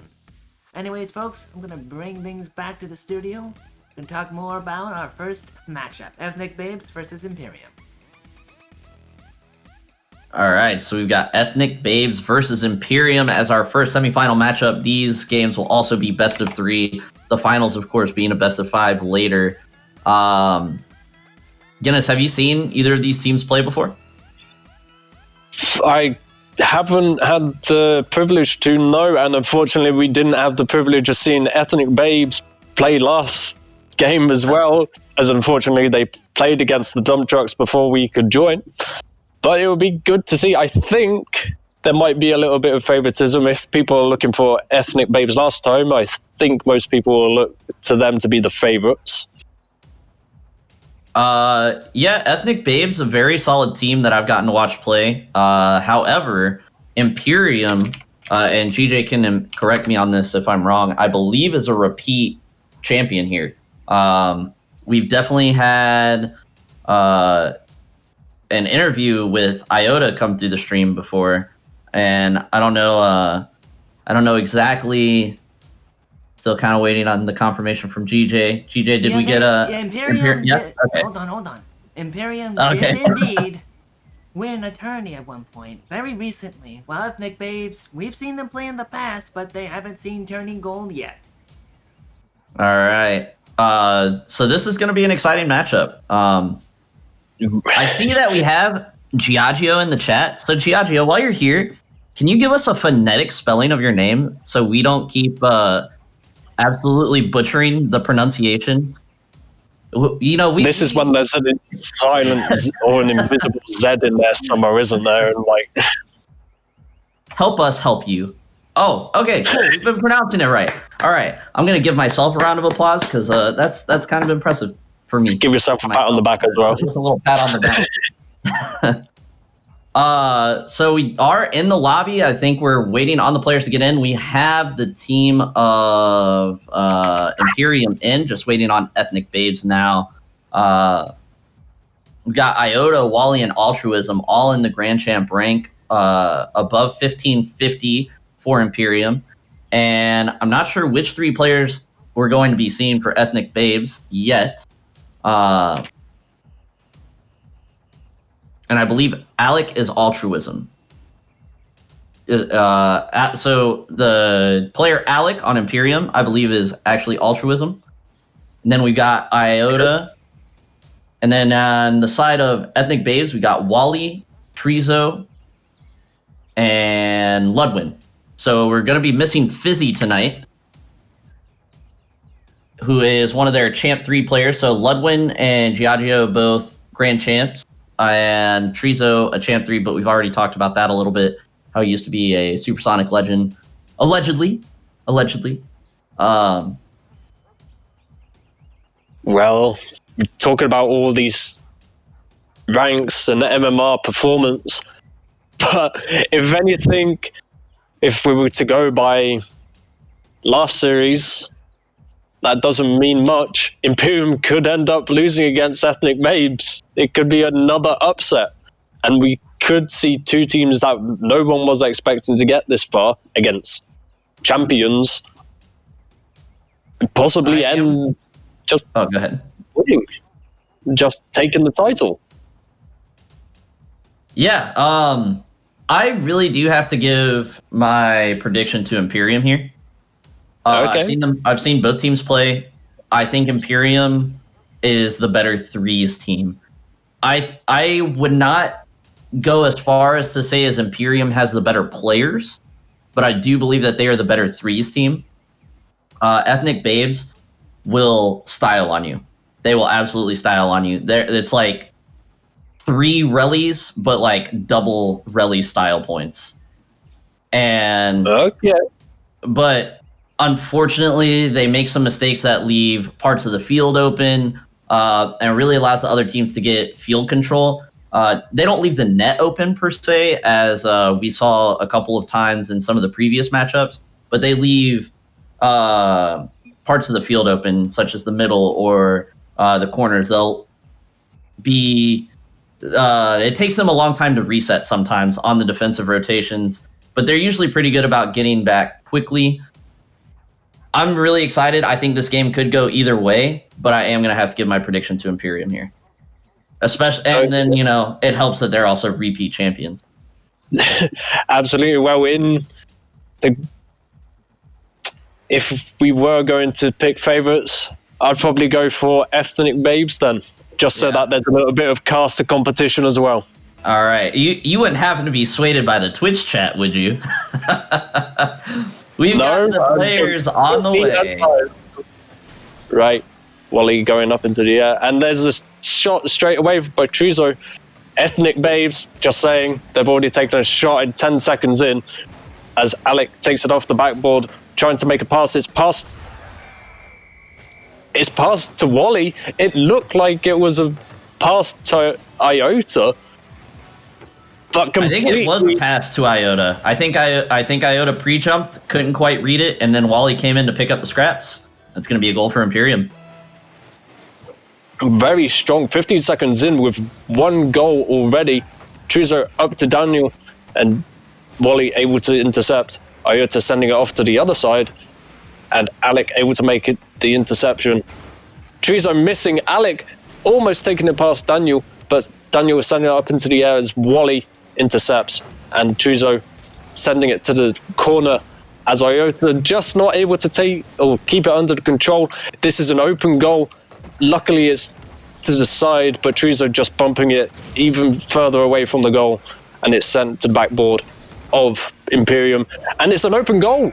Ludwin able to capitalize on that simple mistake made by Alec, just not able to get that touch there. And of course, Alec, Quick a little chat. bit disheartened, saying whoops in the chat, which is Definitely a understandable. mistake you cannot be making in games like these. Very rough read. You just got to take your time, get that ball out wide, leaves the goal open, and that's going to be a goal for Ludwin on the side of Ethnic Babes, tying it up. To the corner, a bump on Wally, and it's going over the top and straight into the back of the net. And the question is, who made that bump? That's Daniel. going to be Daniel. Daniel who on is, Iota, sending the goalkeeper Iota into the back of the net and just not able to save that shot. Yeah, and for those of you at home that may be confused, Daniel is Giaggio. We'll just be calling Daniel just because that is his name on his card. And with another goal there, really trying their hardest to prove me wrong that Imperium is the better threes team. I should have made a bet on this. I should have made a bet. Maybe not like Pascal's bet though. Oh, Pascal's got a lot on the line. oh no. Oh, and a good answer An there easy from Alec. Shot, Alec. Good second touch Oh. there from Wally to really like softly put that into the middle. I think if he puts that in too hard, Alec's not going to be able to read that. It was a nice bump or self pass off of the backboard that just got it over the top of Chuzo and just allowed for an easy open goal. As Wally up into the air, Ludwin able to intercept, and it's off the backboard. Alec knew how that last goal happened and is just calm, collected, and able to make sure that the same doesn't happen for his team. Chuzo off the side, intercepted by Alec. Alec up to Daniel. Daniel up to Wally. Wally up to Daniel. And straight to Ludwin, who's taking it up into the air, and it's passed down to Iota, who isn't able to control the bounce, but does almost try and make a pass to Wally, who unfortunately went back to his side. Alec trying to do some fancy aerial maneuvers right there, and Iota unfortunately not able to get there in time. The goal was open, and unfortunately Chuzo isn't able to capitalize on that opportunity. Wally passing it down, he's got zero boost and isn't able to follow through with it. But Alec taking it up into the air, intercepted by Daniel. Daniel to the other side, that is followed up by Chuzo. Chuzo taking a shot on goal that is blocked by Wally. Wally up into the air. Ludwin trying to do some fancy work of his own, but isn't able to follow through on it. Wally trying to take a shot. It's too high and it hits the backboard. And Ludwin, luckily Ludwin just deciding not to take a touch and just sending one of the players of Imperium over the top. But it looks like Chuzo, that was a nice, simple play. You've talked about, well, we've seen this before. Just lots of mechanical plays, and then some of the most simplest of passes and shots end up being the ones that are actually resulting in goals. Yeah, I do really enjoy watching these two teams play right now, but I could definitely do without the mistakes that I see in my games. Absolutely. Just need to be a little bit more on the ball, if you will. Absolutely. Some of the plays that these teams are making are very, very interesting to watch, especially mechanically. Like, you'd be wondering, oh, this is easy to do because just the way that they're doing them. But they are very difficult to do in reality. But in a competitive arena, it doesn't matter how fancy you are. It matters that you're scoring goals. Oh, Wally, very nice cut. talking about being fancy. Able to do some nice dribbling work and flip as well. Very nice cut. Oh my goodness. The top of one of the Ethnic Babes players and then to the side of another. straight into the goal. Iota up to the air, that is blocked by Daniel. Truzo taking it up to the side, over the top of Wally. Ludwin, unfortunately not able to get enough power on it to get it past one of the Imperium defenders, and Wally taking a shot. Leads to a goal. That is just, it was 4-3 as well, and now there's another nail that is pinned up against Imperium in the first game against Ethnic Babes. And this is, it could, I'm not going to jinx it, could end up with another upset. If anything, like last series, it could mean that the underdogs could win. Yeah, I think Babe's doing a really good job of playing a team game here. A lot more passing than the last time I saw. Last time I saw it was a lot more big clears, big shots on net, and dribbling down the field. A lot more passing going on this time. And Ethnic Babes takes the first round in this semifinal matchup. If anybody's keeping tallies, that's one for me. Whoa. Let's slow down here. This is just getting started. Still got 2 more games possibly. Don't count your chickens before they hatch, Guinness. Imperium. I need to call Imperium real quick. tell them to get on it. No, it was actually a really good game. A game I really enjoyed watching. Iota a little bit more quiet than I'm used to seeing him. Given I've only watched him play 2 games before this.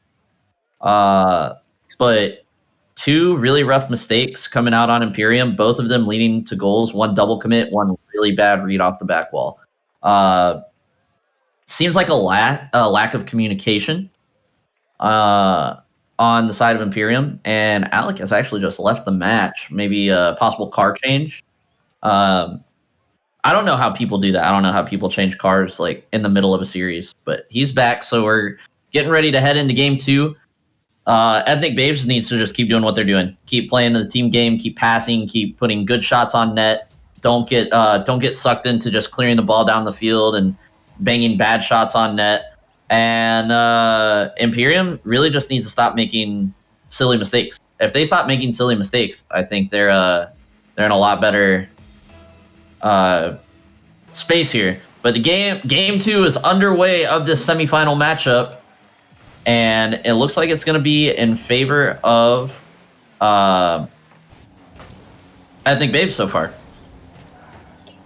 Yeah, a quick attempt over into the Imperium side, but Imperium following back and pushing into the Ethnic Babes. Somebody from Imperium just isn't there to be able to follow up on that pass, but Truzo trying to take advantage of that, and Daniel passing it over to Truzo again, and unfortunately Iota is there to deny any further attempt.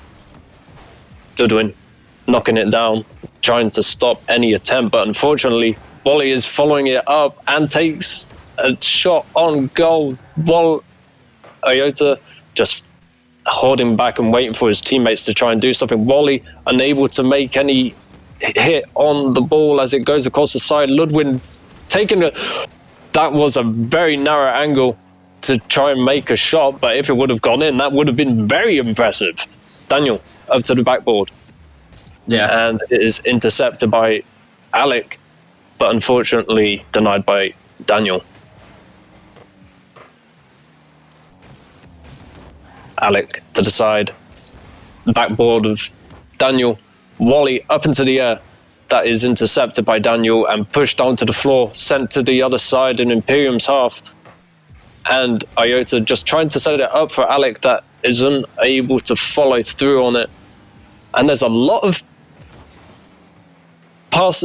ping pong play at the minute, as I like to call it, just going from one side of the pitch to the other, and not a lot of attempts on goal. At the minute, there's only been 3 with 2 minutes been played, or 3 attempts, sorry, on goal. In the air, Trudeau tried to follow through. This game's kind of looking like a tennis match so far. Basically, exactly what I said both teams need to avoid doing. Is hitting the ball to each other down the field. Control the ball, make some plays, put the ball on net. Yeah, when you're doing the, as you were saying, tennis kind of plays, it just all of the passing is completely out of the equation. It's a lot easier to assess what's going to happen, where the ball's going to go, and could result in just some very easy shots. Good pass there, though. A couple good passes coming out from Ethnic Babes, like right after I said that. They're doing a good job here.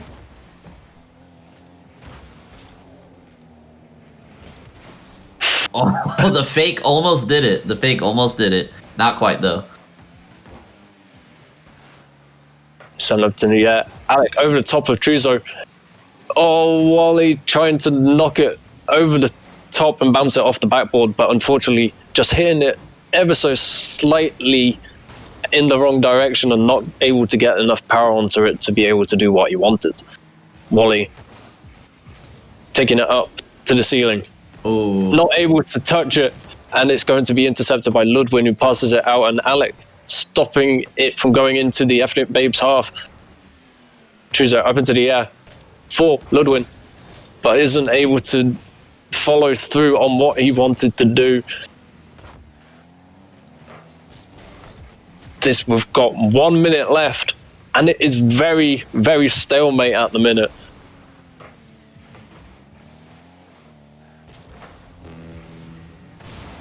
Yeah, this is a definitely a stalemate game. The first 2 minutes of the game, not really that interesting to watch in my opinion. A lot of just banging it back and forth. The last 2 minutes of the game, however, have been really fun to watch. A lot of passing, some demo plays coming out, a couple of rough reads off the walls and off the ceiling, but all in all, a good game. Ludwin is a nice pass off the backboard that led to a double commit. Orange very, very lucky that they didn't make a mistake there. But yes, very fun game to watch with 30 seconds left to go. Could be anyone's game.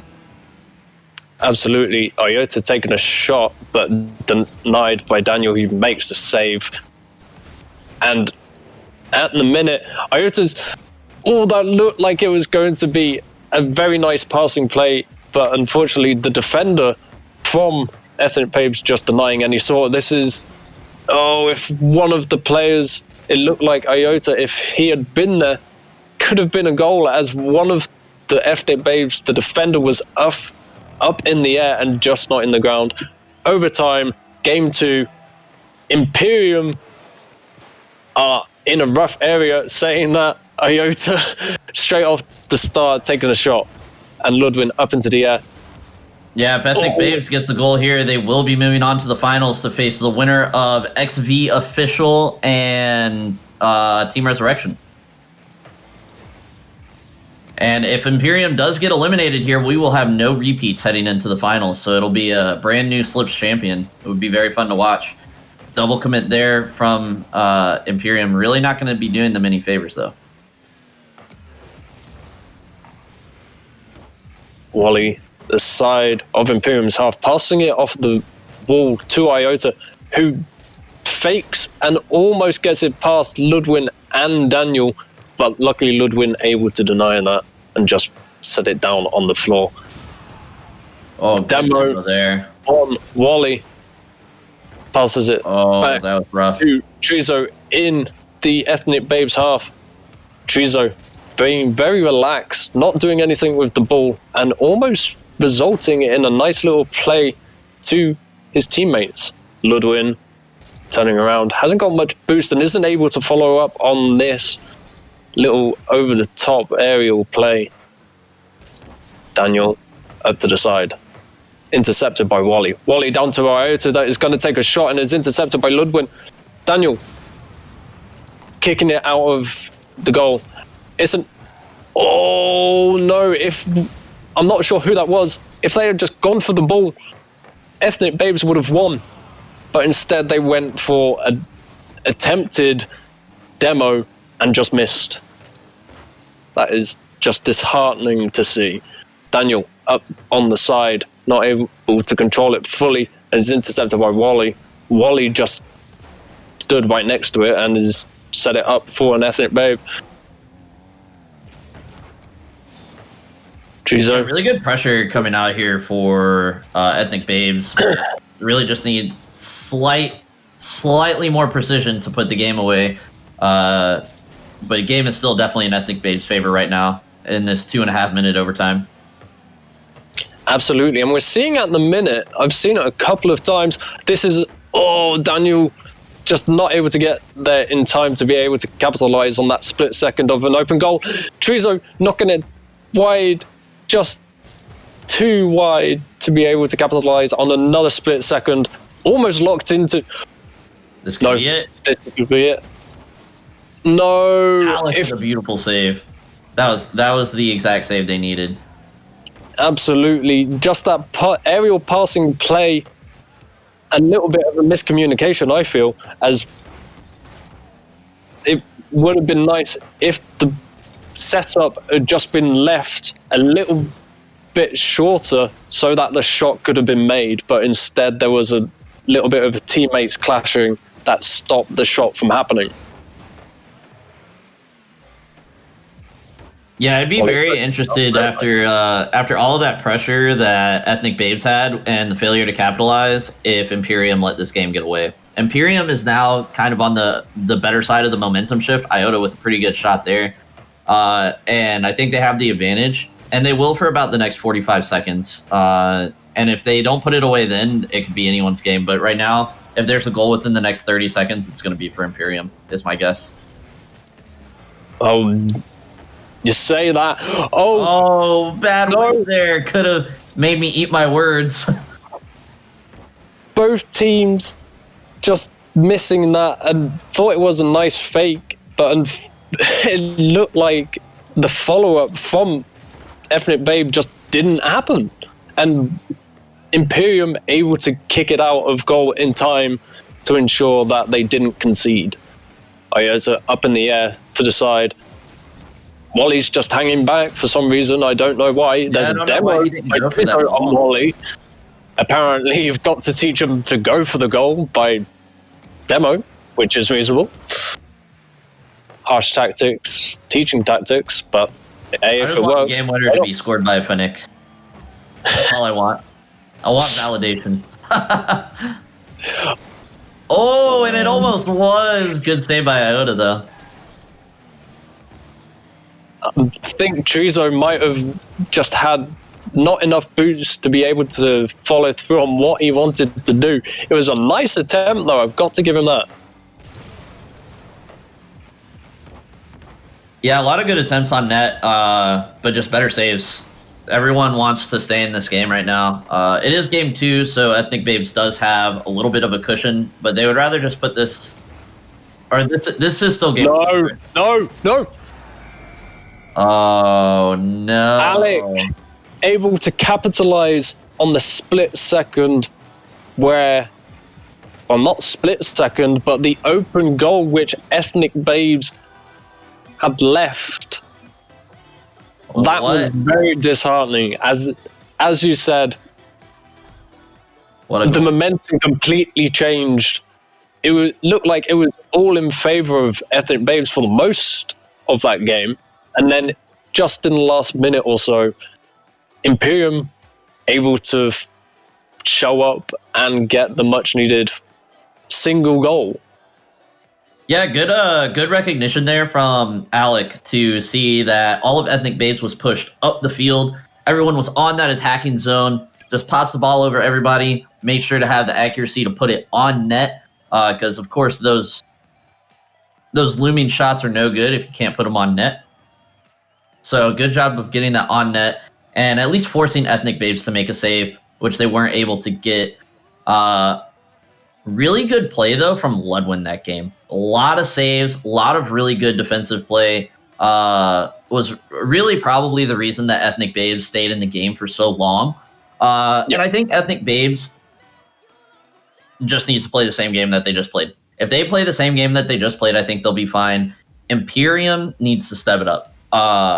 That was, sure, they won that game, but they got it on a lob shot on an Ethnic Babes mistake. They really have to, I hate to keep saying this over and over again, but they got to be more precise.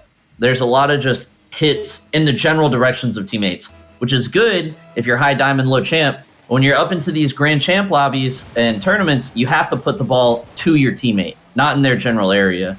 Because if you put it to their general area, sure, your teammate's going to be able to touch it, but they're not going to be able to touch it the way they want to, and it's going to end up being a soft shot or a rough touch into a part of the field that you don't care about.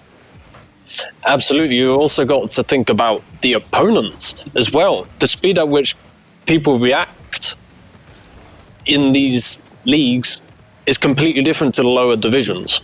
They can get there almost instantaneously and completely deny whatever play you wanted to. Yeah. Well, we are in game 3 now. I think I've still got Imperium on the win. I mean, I can't go back and change my prediction now. Again, it's still picking Ethnic Babes as the winner here. You know, I don't mind because each team's using a Fennec. I don't have any caster bias anymore. Treat both teams the same. I'm not going to say it's just because Ethnic Babes have been showing up and doing better than Imperium. I'm not going to say that. Oh, nice shot there.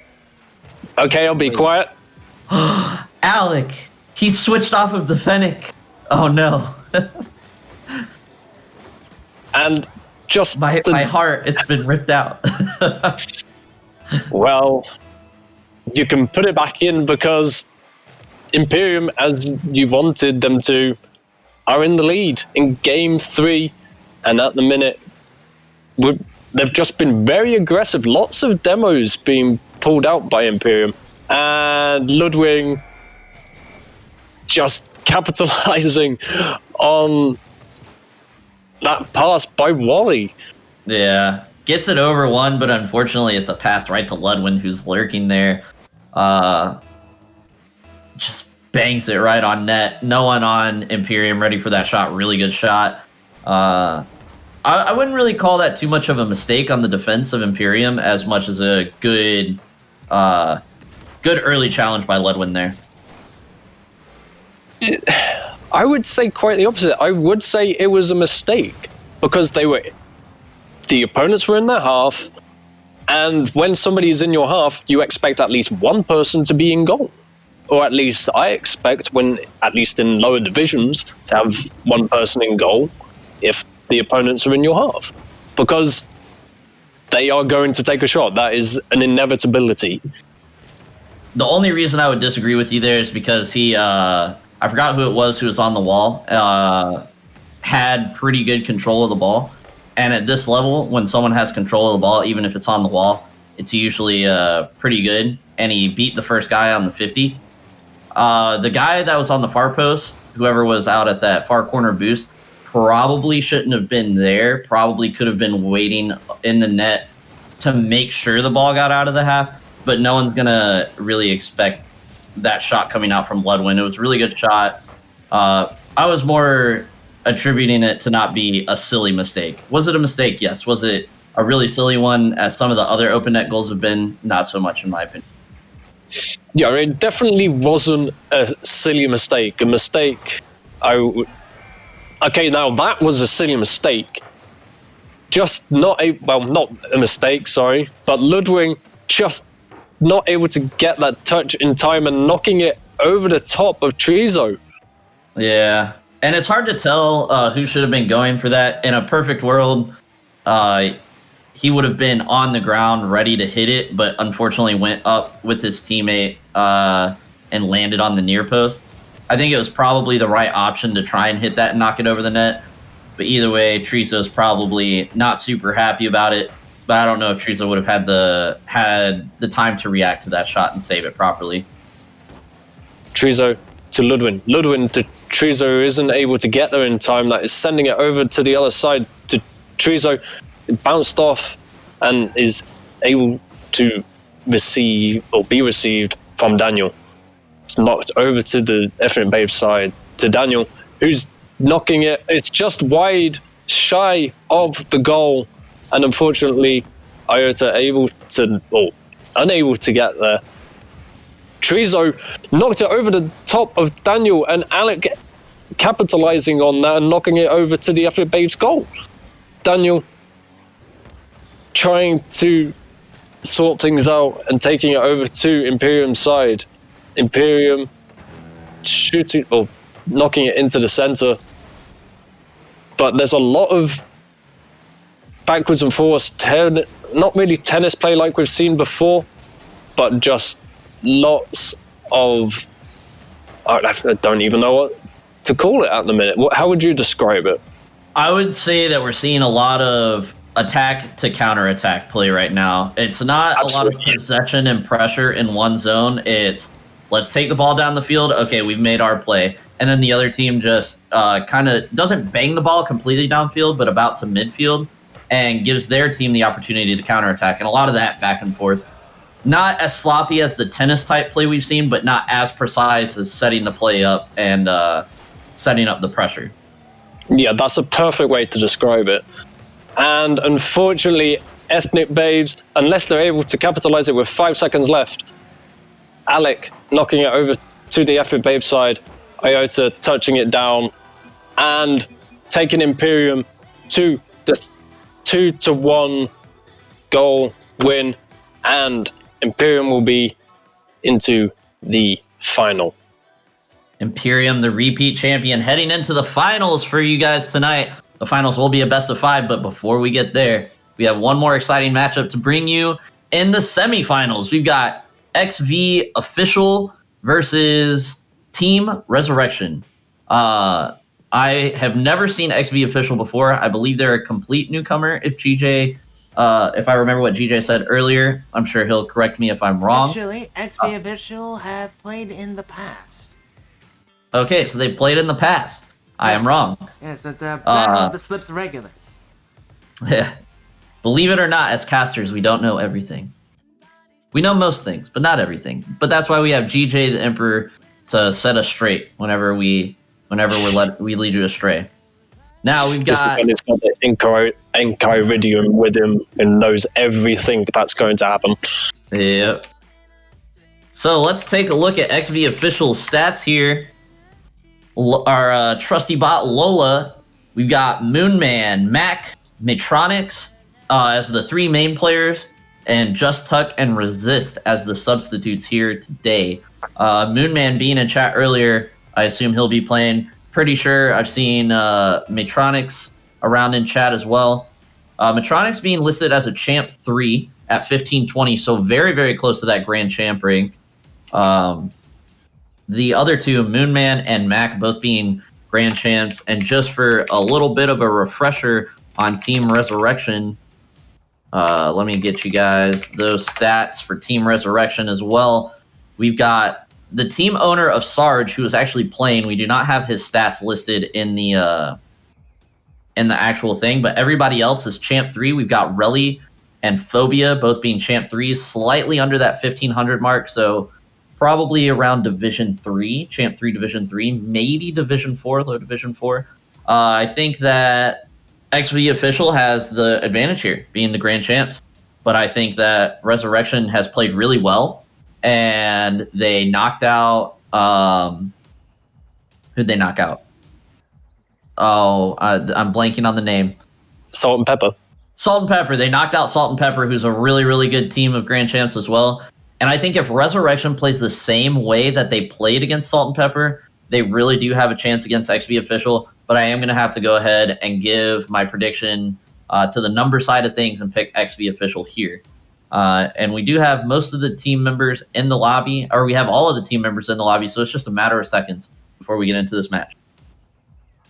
And as you were saying, the way that Team Resurrection have been playing, they do stand a chance. Yeah. Like, they've been very methodical, calm, collected for the most part. There have been on 1 or 2 occasions where things have gotten a little bit more chaotic and out of hand. But they knocked out Salt and Pepper, who have been champions before. So it could go either way. I'm not going to put my hope in Team Resurrection to be able to win. I'm not going to... Are you picking XV Official with me then? I am, yes. All right. And it looks like we've angered Metronix in the chat. My guess is that he has since surpassed Champ 3 and is now a grand champion.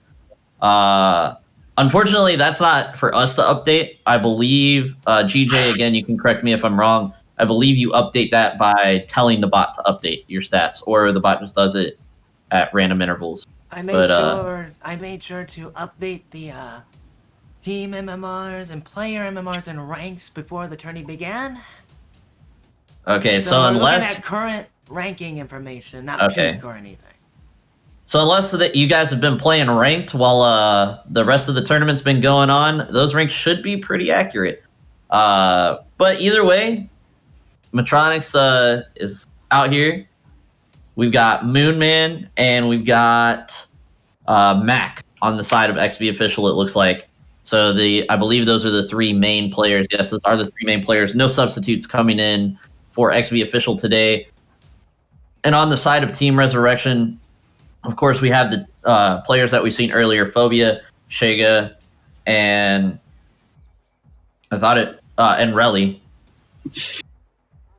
How can you forget Relly? The plays that he has been making, I would have thought he would have ingrained his name into your head by now. His name is ingrained into my head. I just got to get used to like who belongs to which team. As much as I do love Rocket League casting, most of my experience has come from my own tournaments that I've hosted. So I love casting for Slips. I'm glad you guys keep having me back here. It's been a good time, but it's also been good for the experience as well. Just keeping everybody slotted to their teams and whatnot. But we've got the players on the field, so let's bring you guys into the action. Absolutely. The plays, the games tonight have been brilliant to watch, and I'm sure everybody in the Twitch chat is thinking exactly the same. This could go either way, and at the Oh, Relly, no! The whip! Oh, no! Okay, Relly showing us just what it's made of. Unfortunately, not able to capitalize on the ball just standing still in the middle of the pitch. But Resurrection just a little bit more calmer now. Things are back to the way they should be. Mac up in the air and just take bounce just off the backboard, and beautiful shot. A nice shot. Mac to Moon off of the backboard, and Mac into the back of the net.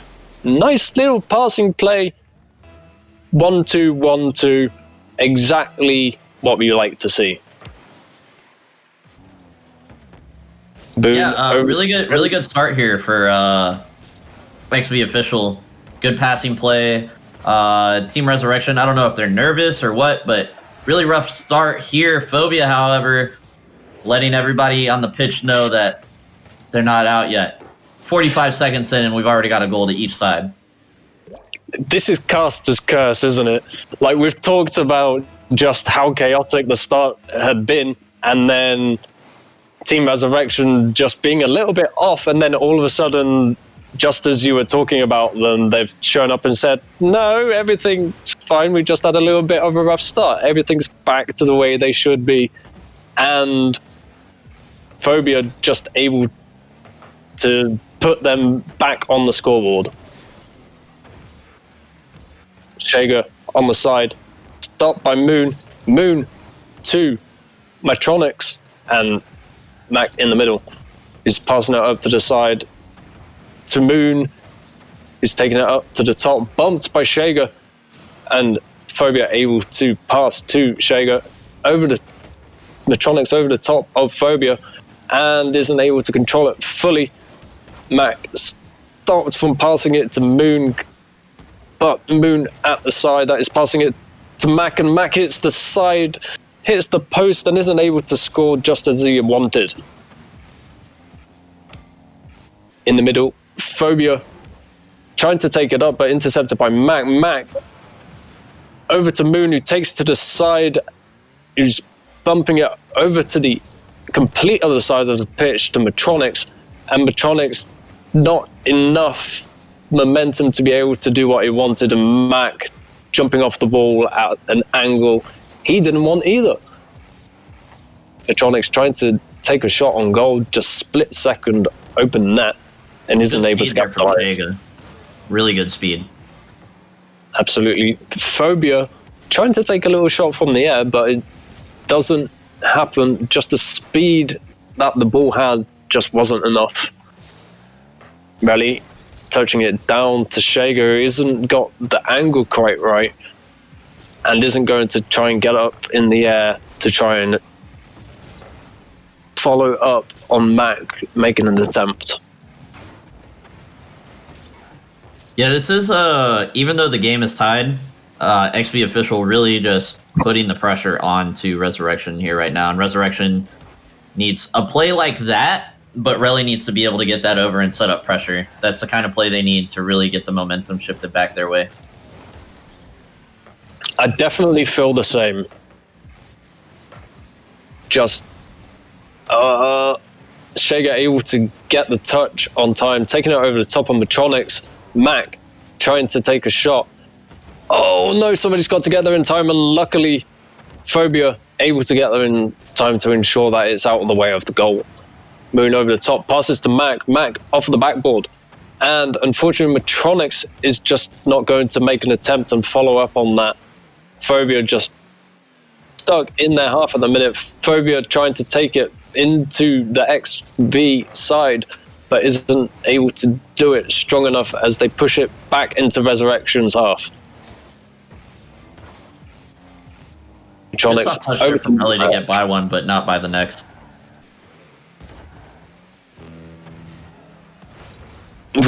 Oh, I'm not sure what Resurrection can do at the minute. They're just being pressured by XP official in they have their a solid half. chance here though. Double commit on the shot. Unfortunately, couldn't quite capitalize on getting it down the field, but they had a solid chance there.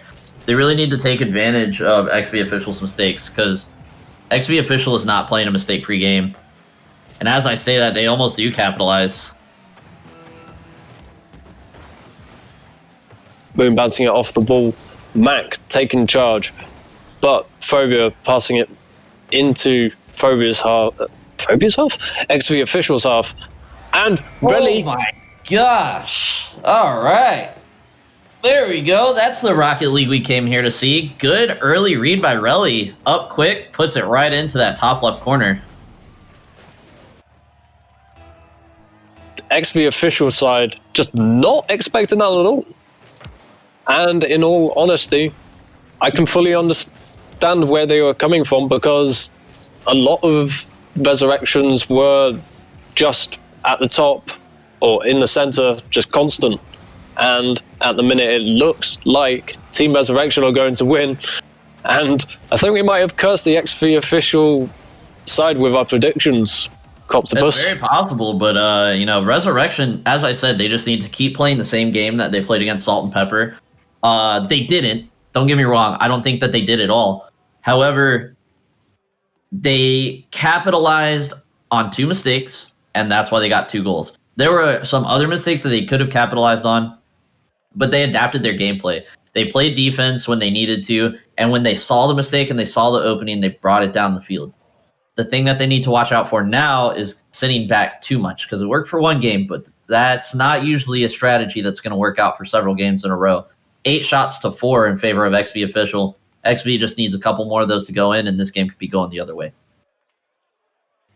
Absolutely. I mean, we've seen it before, and I highly expect it to happen in this series, where one team wins, the other team wins in the second game, and then the third game is so highly contested that the teams are forced to play completely differently to what they were playing previously. And situations change. There's a little bit of double committing as well. All right, and we're moving on into game 2. To answer a question I got in the chat, I have both flags because I am, at my core, a Spanish football fan, but I am definitely a Real Madrid fan. I got those flags while I was in Spain, and so I wanted to have like a rivalry wall set up. I also have a Ronaldo and Neymar Jr. jersey. That's supposed to go with them. But the game is underway now, so we're going to let Guinness get back to his play-by-play.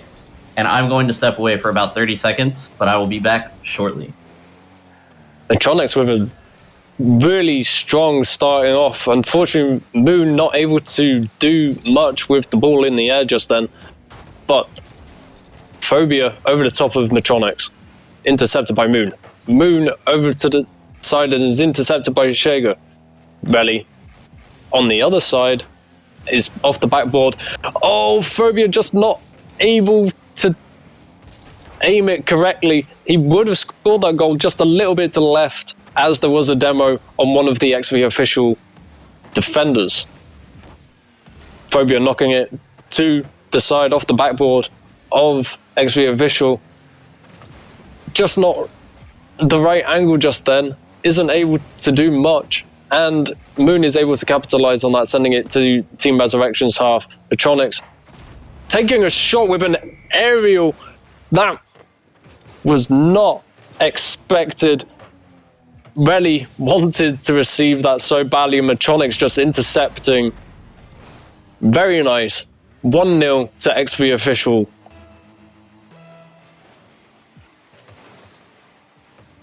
Mac leading off to Team Resurrection side, and really making up for the mistake, or not really mistake, but the upset from the last goal, and just taking it past all of the XV official side.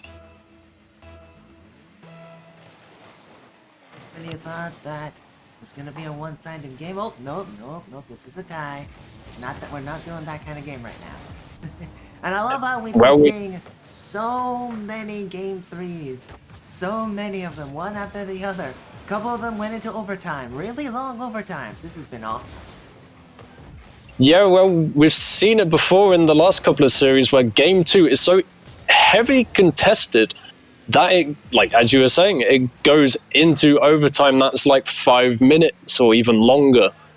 And this is so threatening for XB side, really just pressuring them so much. Shager following up to try and add some more pressure, but unfortunately XV officials just able to knock it back into Team Resurrection side, but Shager saying nope, you're going back into your own half and sending it up to the backboard for Phobia, who is unfortunately not able to follow up on it, and Moon taking it into Resurrection's side. This is a lot of backwards and forwards counter play. Oh, Phobia almost able to do it again. Moon able to save it on the goal line, and at the minute, XV official are really feeling the pressure at the minute, and as resulted in they made 2 great saves. Those were fantastic saves. Yeah, well, at the minute, unfortunately, the first goal resulted from Relly not able to make a touch, and Metronics able to capitalize on that. And then the second goal was by Relly making up for that slight incident. And at the minute, well, ever since then, he's been pressuring them so much. All of the Team Resurrection side have been pressuring XV official so much that they've had to change the playstyle. Moon trying to dribble, but intercepted by Shager. Metronics launching it over to the other side on the goal line, and Wreck coming in and just touching it past the goal line. Yeah, tough to read for Phobia there, but at this level, you really have to make that touch and get that out wide.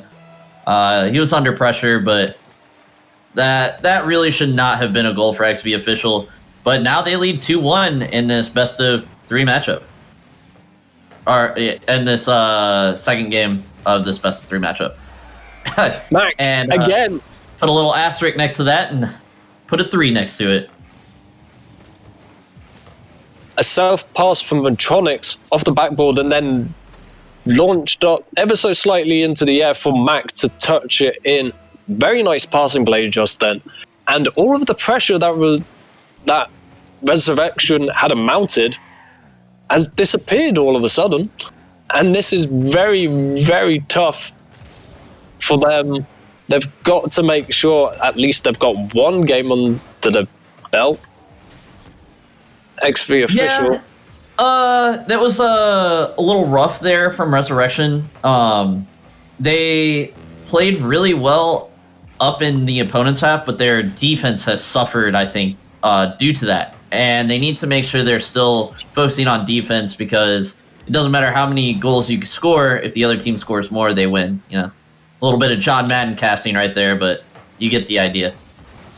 Oh my gosh. That was beautiful. XV official are really feeling themselves at the minute. They've almost stolen the confidence from Team Resurrection's side, don't you think? Yeah, I think Resurrection still needs to try and get a goal in here just to take the momentum going into the next game. Because if not, this could be a rough game 3 for Resurrection. Like taking another shot and is blocked by Relly. Phobia off the backboard. For Relly up in the air. That is intercepted by Moon. Moon down to Phobia, who knocks it down into the middle for Shager, who's off of the backboard or side. And unfortunately, Phobia not able to get there in time. Relly trying to knock that over to Shager, but is intercepted and is knocked back to his goal. And it looks like the nails are in the coffin. They're not able to do much. And for a second, the official taking it. I thought Mac was going to try and keep it up in the air for a second, but he's just going to let it be. Just going to let that drop, give them the 1-1 tie in the series. Going into Game 3, you guys at home know how much we here love Game 3s. And all we can hope for is maybe some overtime. A little bit of sudden death action. XV official really stepping up their offensive play that game, in the sense of play. Or of plays, sorry. They had a lot of pressure in the first game. However, Resurrection was able to capitalize on the mistakes. XV official making a lot less mistakes this game, and really being able to get some passes into the middle to a teammate. A lot of people think that just passing into the middle is good enough. No, you got to pass to a teammate. If you just pass it to the middle and you don't have a teammate there, really you're just passing to the defenders, and they're just going to be able to bang it downfield and ruin your pressure. So they did a very good job of keeping that pressure while also making plays instead of just banging it into the corner, keeping it on their side. And I think that's why they won 4-1 here. Even with shots being somewhat even, Resurrection just needs to do a better job on defense of getting the ball into non-threatening areas. They made a lot of first touches for the saves, but then left the ball there for a second attempt by XV official on 2 of the goals, I believe, were second attempt goals. So they really need to just get some better touches out there, and I think they can do it. Absolutely, I couldn't agree more. As this next game starts off very contested in the middle, Relly taking it into the XP official side, intercepted by Moon, who's intercepted by Phobia, and Relly passing it to Shager, who takes it up into the air, trying to take it all the way, and it's Shager with the aerial play. That is very nice. And that will give them a lot of confidence to try and carry that into the rest of the game. We will have to see. But that is a very, very good way to start this game. 20 seconds in, an aerial dribble goal. Brilliant to see from Shager. Right off the woodwork, too. I love seeing posting in. No matter if it's the crossbar or the sidebar. Especially at this level, most of those shots are meant to be that far to the outside of the goal and then pop in like that. Really hard to read from Metronics. Very good shot. And another one, as I'm explaining everything, Relly puts another one on the board. Rough touch here from Metronics out into the center. That's really all there is about that goal. Just a rough touch from Metronics. It looked like that bump from one of the Team Resurrection side might have attributed to that touch. And actually resulted in that.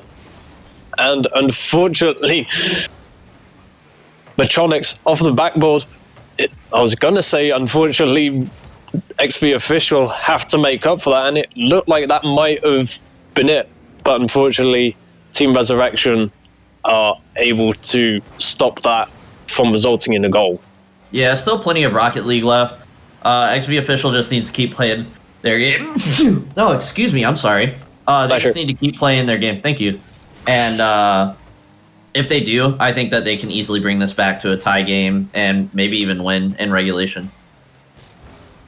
Absolutely. Metronics on the side, not able to make the touch, and Phobia capitalizes that, but knocks it too high as Mac launches it over to Team Resurrection side, so his team can knock it off of the backboard. Mac to Metronics over the top of Relly, but Shager able to get a touch on it. A mechanical clinic put on by Metronics to keep the pressure there allows Moon to come in and get that goal. I wish we could go back and just like watch Metronics during that play. A little bit of a backup wall drift and then launched while driving backwards on the wall in order to get that 50-50 to keep the ball down in their end. Cuts lead in half. Mac with the bump, that was very dangerous. But Relly up the side, intercepted by Metronics, who passes it off the backboard. Both of his teammates are in their own half, not able to follow up on that play. And Shager just knocks it over the top of the defenders. As Relly sets him up very nicely. Yeah, really good setup, but I think that I can't remember who was first to that ball, Mac or Moon, but I think if they were just a little bit quicker on their launch, that's a good save there. Good shot, not to take away from Resurrection on that one, but I think that one probably should have been saved. It's on the ground. Launched to Relly, who then launches it over to the opposition, Mac, passing it down to Moon, launches it over Phobia off the backboard. Mac's going to capitalize on that miss and shoot it straight into the top left corner. Yeah, Shiga can't be missing those. That's not a particularly easy read, but at this level of play, that's not a hard read either. You got to either at least pinch that off the backboard and send it far-ish away from the goal, or get a hit on the side and put that into the corner. Shiga's going to be kicking himself for that one, and that's going to be XV official, bringing the game back to within one. I'm not going to try. Well, I might be overshooting a bit too early or making assumptions too early. It's very even in terms of the plays that have been made, don't you think? Yes, I would have to agree. I think there have been 2 weak goals, one for each team, so I don't think that either team can blame like weak goals at the moment. I think that XV Official has been playing slightly better than Resurrection, but I don't think it's been by much. Not to say that I don't think Resurrection deserves their lead right now, but they're just capitalizing on the mistakes better, and that's what XV Official needs to do. Like right here, they're gonna let that ball roll into the center. They have to capitalize, and that's what they do. They tie this game up with 1 minute and 30 seconds left. Someone has got to go for that ball. Whether it's Phobia or whether Phobia says, hey, listen, I'm rotating, someone else get that, and Shaga goes, someone has got to go for that ball. You can't let a ball roll in the ground through your goalie box like that. Exactly.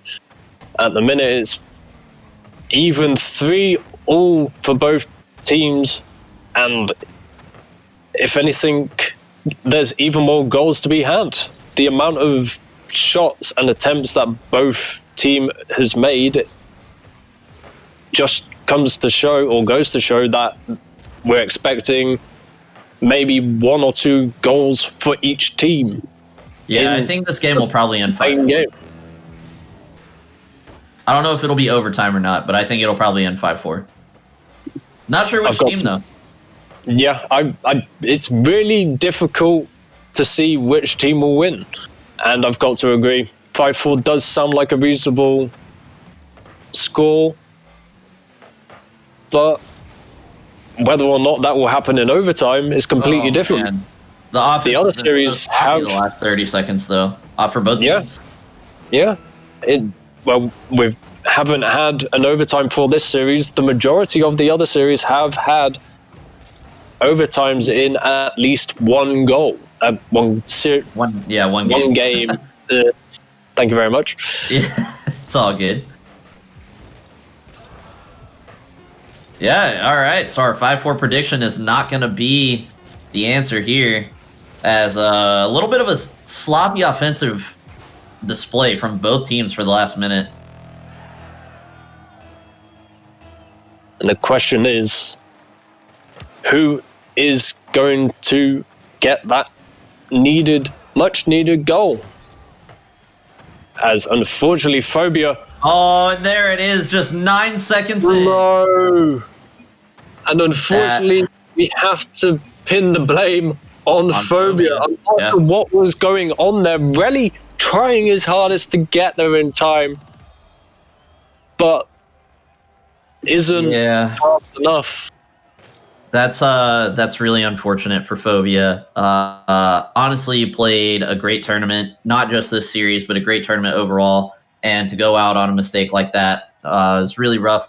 But, good job on XV Official capitalizing on it. They did a great job. They scored the goal that they needed to score. And they're moving on to the finals to face off against Imperium. That is really disheartening to see. Unfortunately, just one mistake in a time.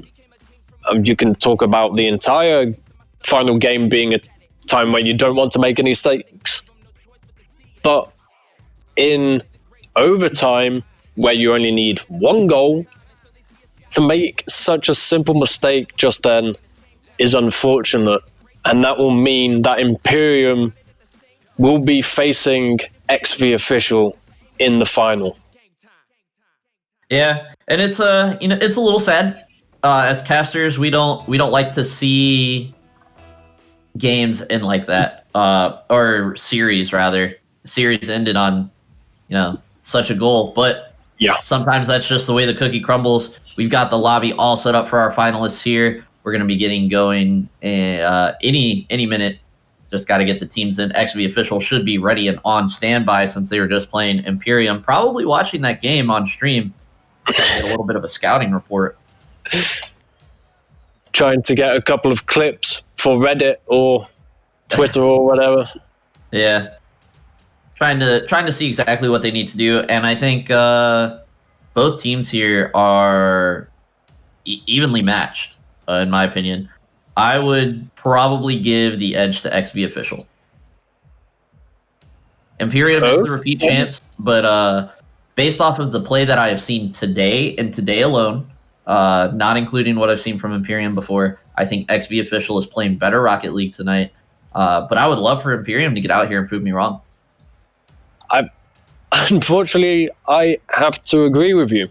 Like, you can talk about the plays way back when, but what matters is the play today. And Imperium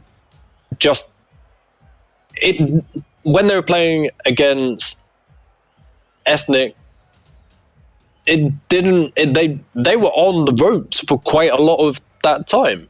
And XP Official were holding their own very strongly against Team Resurrection just then, and a lot of the passing plays, there were a couple of mistakes, I've got to admit.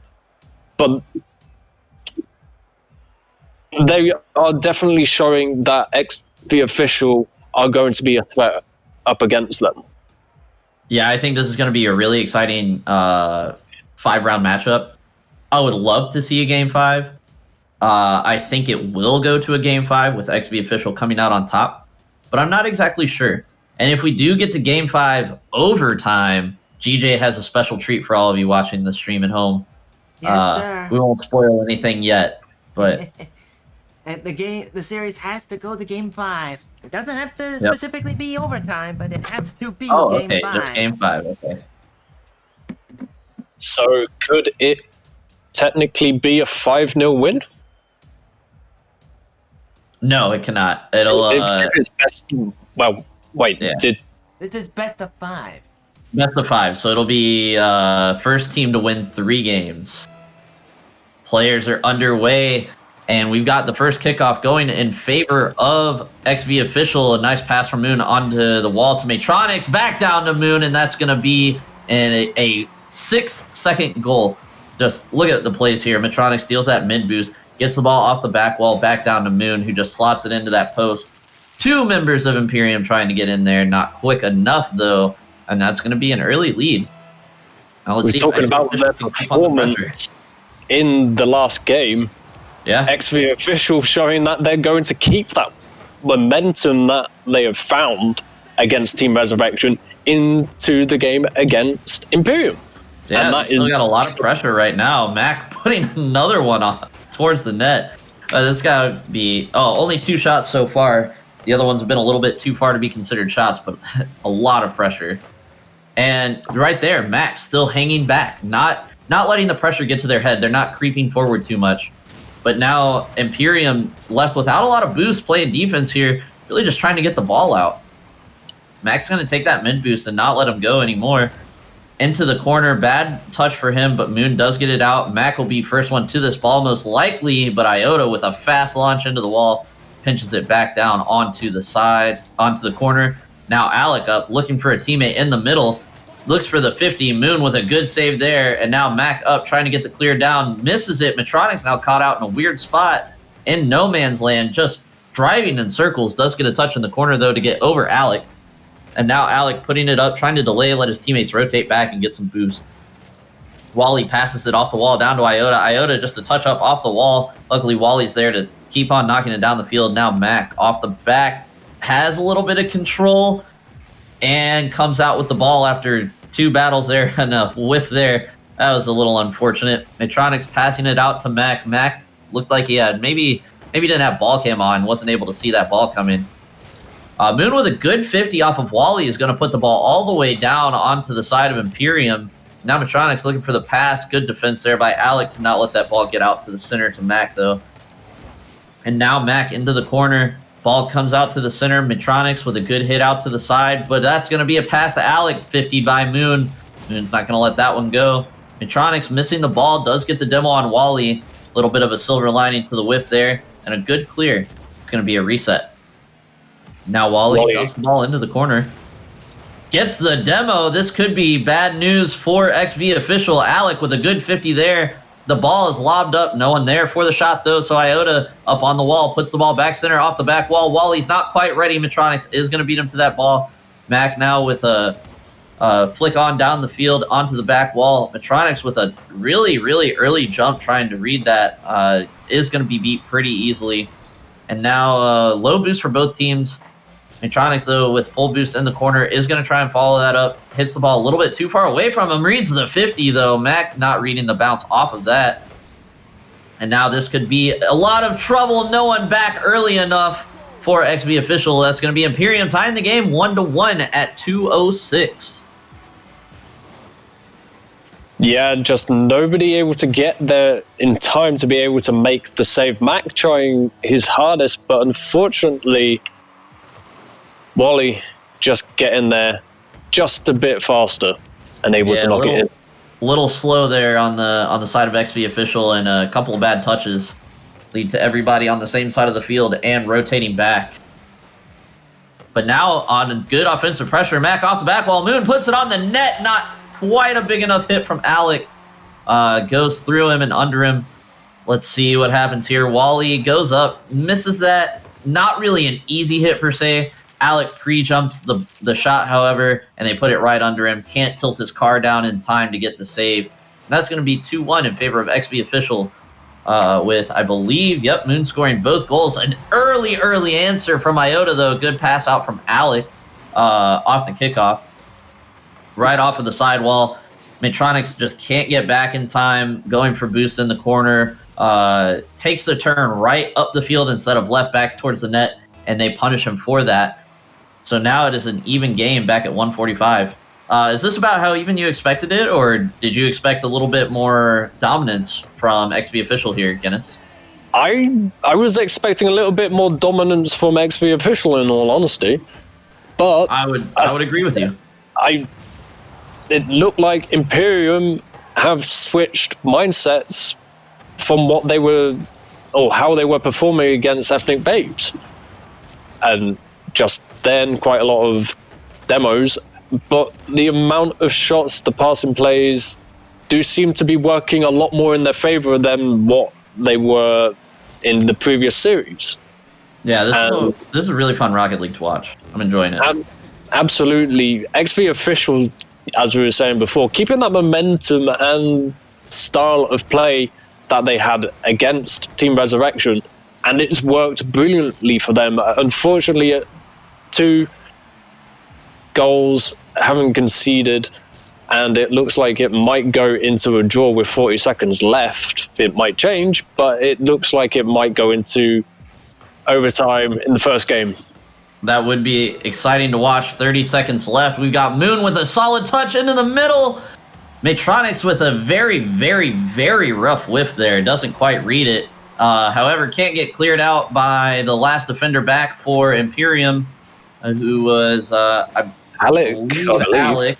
And so that's going to give Moon the chance to come in for the third attempt and slot that one in with just 24 seconds left.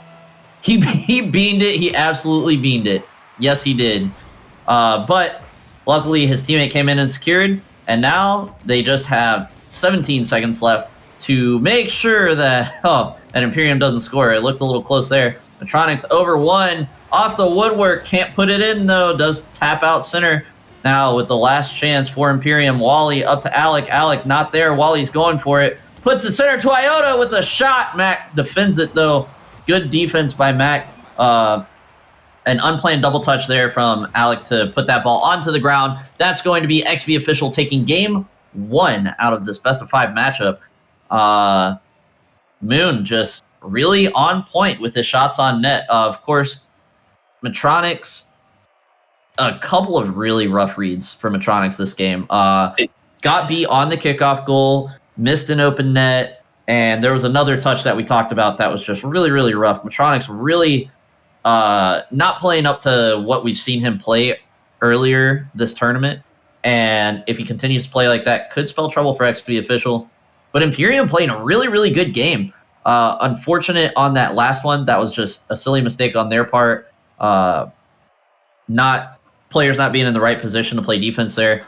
But other than that, playing a really good game. And I think that we could see Imperium take a game off of XP Official. But after that, I think XP Official could 3-0 Imperium here, could sweep them.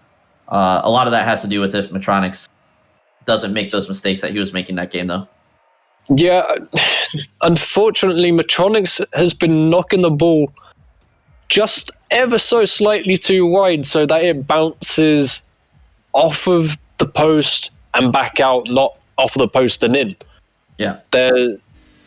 I wonder how many goals XV Official would have had if he had just knocked it ever so slightly further into the goal. Because but we're underway on game 2. 4 minutes and 45 seconds left on the clock. Still pretty even here in the opening moments of the game. Iota with a good shot, but Mac pops it up. Should have been a follow-up there from someone on Imperium. No one quite ready to do anything with it, though. Alex going to knock it off the back wall. Looking for the second touch. Can't find it. Matronics up and pressuring. Gets the bump onto Iota. Iota still gets the save, though. Puts it out to the side, stopping that shot from Moon. And now Iota up, trying to slam it down for Wally. Puts it on net. Matronics with the save, though. And now Matronics is going to look for a teammate in the center here. Finds Mac. Mac puts it on net. Alec with a beautiful save right there on the post. It doesn't get much better than that, folks. Great shot, better save. Alex says no for now. Now Matronics out into the center of Moon, off the back wall, coming straight down. Mac not there, though, on the far post. Now reading it, putting it back out across the way from Moon. Moon going to rotate out, leave it for Matronics. Off the back wall, looking for himself on that pass, but puts it too far, can't put it on net. Alec now clearing it out, only to be stopped by Mac. Puts it down into the corner, keeping the pressure. That ball goes by Matronics, doesn't get by Moon, keeps it forward. Moon now the only one up, though. Both players of XV Official back to defend this. Mac, a rough landing on the wall, gets a recovery, can't get the second touch. Now we've got Moon, 50 there, over Matronics, off the crossbar, and no one's there to secure the goal for Imperium. Truly unfortunate. I thought maybe the first shot would have gone in, but someone should have been there to secure for the second. But another attack here. It's going to be intercepted. That ball never gets to Wally. Mac now trying to get it downfield, obviously low boost, and they know it. So now pushing it out. Alec with a save. Oh, and it pops back out center. Mac coming in. Alec puts it out into a non-threatening corner touch. Moon now off the back wall looking for a teammate. Wally putting it way downfield. This has been an exciting 2 minutes of Rocket League. A lot of back and forth. Good passes. Unfortunately, a couple times where there were passes to no one. Not necessarily the fault of the passer, but just teammates needing boost or rotating back into position. Absolutely. Alec taking it up into the air, passing it to Iota, who sends it up to the middle. Wally able to get there in time to make a contendership for the ball, but PSYONIX taking it up into the air and passing it to Alec for some reason, who is then going to send it over to Iota, who takes a shot blocked by Mac, and Moon sending it over to Mac in the opponent half, almost getting over the top of Alec. And then Iota taking it off of Alec's hand and sending it over into XV Official's side. And Wally taking a shot, sending it into the back of the net. That split-second difference in reaction time, resulting in Wally being able to take a shot on the open net. 1-0 to Imperium.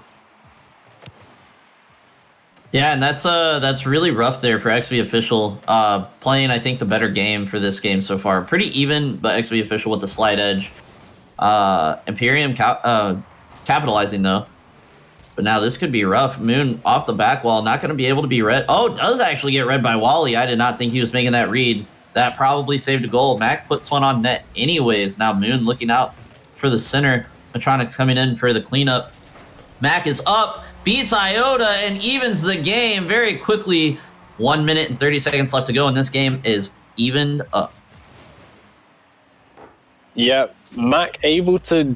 It looked like a little bit of confusion from Iota, and Mac just able to capitalize on that, as I think Iota expected that ball stuck in the corner to be able to get out of his half. And it looks like Alec would take this, trying to get it up to the side. Mac able to intercept. Pass from Wally. But it's still stuck in the Imperium side. Mac and trying to take it into the other into the corner, and is intercepted by Iota, who sends it up into the air for Wally. Iota taking it to the side. Not got any boost to be able to do anything with it. And good touch. Looked very dangerous just then, but Mac able to get back in time to be able to save or get a presence in the open net and deny that goal from being scored. Yeah, really good play, again, from both teams here. Wouldn't be surprised to see this one go into overtime with only 25 seconds left to score. Wally's up. That's an important touch there. If he misses that, that's probably a goal for XV Official. But a couple whiffs, and now everyone's a little confused. Moon with a bad touch down to Iota, puts it on net, but is blocked away by XV Official. With just 5 seconds left here, it looks like we're probably going to see an overtime. But XV Official threatening with close to 0 left on the clock. Mac is just, I don't know if that was a calculated whiff or if he just missed, but he's going to let that one go down. We're in overtime for game 2. Yep, Alec making an attempt, trying to take it up into the air into XV Official's half. All flip reset, not paying off, as XV Official able to deny that goal from happening. Mac knocking it over to Moon, intercepted by Iota, who touches it down, takes it over the top of PSYONIX. Still over the top of Mac as well to Iota. And unfortunately, Moon is able to take it off Iota's hand, sending it over to Wally. Alec up in the air, passing it, intercepted by Mac. Oh, that was a lovely save. That looked like it might have almost gone in, but unfortunately for XV Official, it didn't. Oh, no boost there. That would have been a solid shot on net if Alec had any boost. 1 minute into overtime. Moon taking it up in the air, intercepted by Wally, and then passed down to Mac. Alec being bumped and away from the ball. Like knocking it over into the Imperium side as Alec knocks it back into the XP official side. And Iota, there's a lot of tennis play going on right now, and I think it's because of the nerves. This is the final, after all.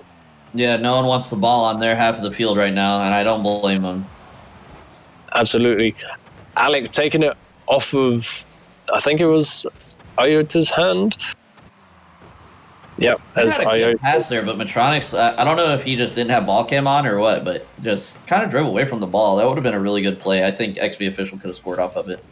There's been a couple of occasions where that's happened, where like the passing play, and you're saying that Moon capitalizing on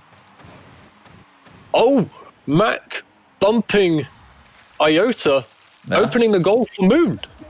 Easy open net. People at this level are not going to miss those from that angle. XP official with a solid goal there. That's going to be XP official up 2-0 in this series. And now Imperium needing a reverse sweep in order to win the series. 16 shots for XP official. 16 shots. Imperium with 7. It can be a complete difference in sort of play. It doesn't matter how many shots that you make, as we've seen throughout the entirety of that game. XP official had more shots, but Imperium had tied them up for most of it, even taking them into overtime. Yeah, but Imperium can't let them take that many shots. When you have 16 shots, even with a terrible shooting percentage, you're gonna get some goals off of 16 shots. You don't take 16 shots and not score. Imperium with 7 shots, that's plenty of shots. However, they need to do a better job of trying to cut out XP official before they put the ball on net. They're making decent saves, 11 saves between them all. But they really need to try and challenge these plays a little bit earlier. They're giving XP official too much time to set up, and that's going to be the only way that they can bring this back and reverse sweep here. But, absolutely, yeah. If XP official wins this game, that'll be a sweep for them, and they will be our weekly champion. But we've got the opening goal just 4 seconds in from XP official. I was about to keep talking, but we had to wait and see. Metronix, with a couple rough kickoff mistakes earlier this series, is now making up for it by putting one in early off the kickoff. And second kickoff as if the first one didn't happen at all. Yeah. XP official have turned up tonight. In all the series that they've played against, they've just carried on the momentum. There've been a couple of games where they've conceded some silly goals, got to admit, but in the final, they've almost shut out, they might shut out a champion, Imperium. Yeah. And Imperium really has not been playing worse than XP official, in my opinion. I think these games have been very even. The main focus right now for Imperium is to not think about the fact that they're down 2 games. If they do, it'll get in their heads. It'll cause over-aggressive challenges, over-aggressive reads, and it'll turn into whiffs and mistakes and mispositioning, which will turn into more XP official goals. You need to relax, stay composed, play their game, and try and bring this to Game 5. 100% agree with you right there. As soon as you get into somebody's head, it can be very difficult to get out. Iota, however, showing that confidence that his team needs to have going into Game 3 and evening or setting the game to even 1-1. Yeah, really good play from Iota there to not really try anything fancy. Just air rolls the car a little bit, angles the car to get good speed on the shot, puts it right on the net. I don't even think he was expecting to score there, but the net was pretty empty from XP official, so it ended up working in his favor. Mac with a rough touch. That was very rough from Mac. Just touched it right down in front of his goal. Yeah, but the pinch, sending it over into Imperium's side as Metronix takes a shot that is blocked by Imperium. Moon trying to do it on his own, but unfortunately blocked as well. PSYONIX trying to do something, but it's sent over into XV official side, and IOTA trying to do something, a bump on Mac, trying to get him out of the way so he can take the ball back, but Mac holds his ground as Moon sends it up into the air. Another bump on PSYONIX from Wally is going to try and stop. What a save! I'm not sure why Wally wanted to take that up into the air, as one of the XV official players was right at the level they needed to be to try and take that off his hands. But that doesn't matter, as IOTA tries and knocks it down to try and bounce it over the XV official defenders and try and get it into the net, but doesn't work. Alec, ground pinch, trying to get a little bit more momentum and get it out of his half, but not working.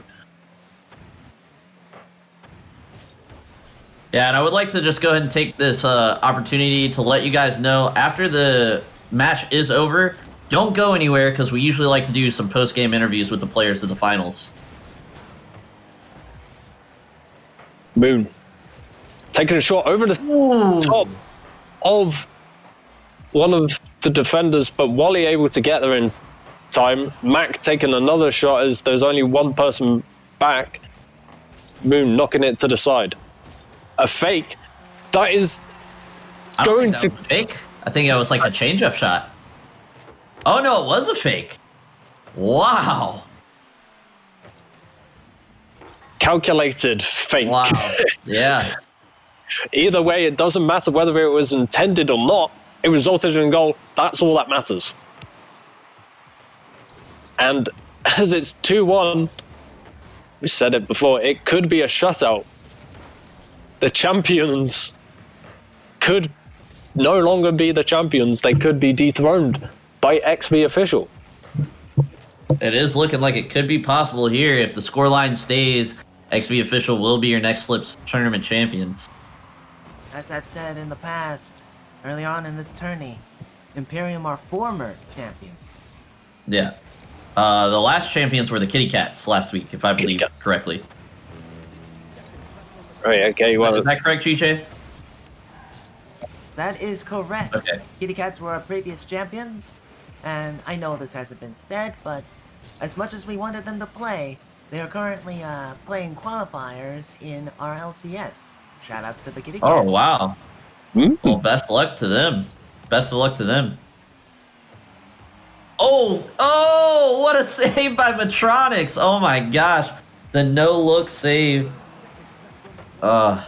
Imperium really doing their best to try and even this game back up. Double commit on the shot from XV official side, trying to capitalize on the open net as Moon tries to pass it to PSYONIX, gets it back, passes it to PSYONIX, who takes a shot on goal, is saved by Alec. Wally sending it over into the side, and it, unless Imperium do something under 0 seconds, it's still up in the air. Oh no, Wally touching it just too far away from his teammate. XV official taking it 3-0. They're your new Slips champions. That was fun Rocket League to watch. Both teams played really well. The plays that XV official were making completely overwhelmed Imperium throughout the entirety of, well, through the entire series. There were a couple of times where Imperium came back and got their answer to the goals from XV official, but as a whole, completely shut out from that series. 3-0 to XV official. Yeah. And GJ, do you have any word on who we're going to be getting in, if anybody, for post games? Personally, I want to have a little chat with XV official very soon. We'd like to have a little chat with them very soon. Do not go away. We're not done yet, as our commentators have so rightly stated. All right, and as important as the match was that you were all watching, another important match is apparently being made in chat as it looks like Wally is trying to get matched with Shay, our residential bagel queen. So make sure you're paying attention to both matches going on the channel. Shout outs to Shay. Yeah. But again, very, very good Rocket League. I think XV Official did deserve that win. They were playing better Rocket League. However, Imperium did okay. I think that the separation between the two teams was very low, very limited. Imperium definitely showed up to play. It's really hard for me to pick out what they did wrong in order to lose this matchup. Very easy for me to pick out what XP Official did right, because they were playing very, very well. Moon, the striker sent from heaven, but Imperium played well. It's really disheartening to see them play that well and get swept. I don't think the way that they were playing they deserve to be swept, but I do think that XP Official definitely deserved the championship here. I believe every game was a 1-goal game, correct? Or was the first game more than one? No, I think every single one of the games was a 1-goal win, yeah. Yeah, and that's pretty much what I expected. But your casters finally got one right. Both of us picked XP Official to win, and they are our tournament champions now. Speaking of the tournament champions, they all want to be interviewed, so... Do we want to do them one at a time, or do you want to, or do you want chaos and you want to bring all three of them in, GJ? Let's bring all three in, and... Oh, chaos, yeah. I love it. Yeah, let's have a little fun with this. All right. So it looks like we're going to be talking to XV Official. That's going to be Moon, Mac, and Matronics coming in right after... I was going to say right after these messages, like we had a commercial break, but that's... So we're going to get them in as soon as we can. Yes, sir. Now, let's see. See if we can bring these in.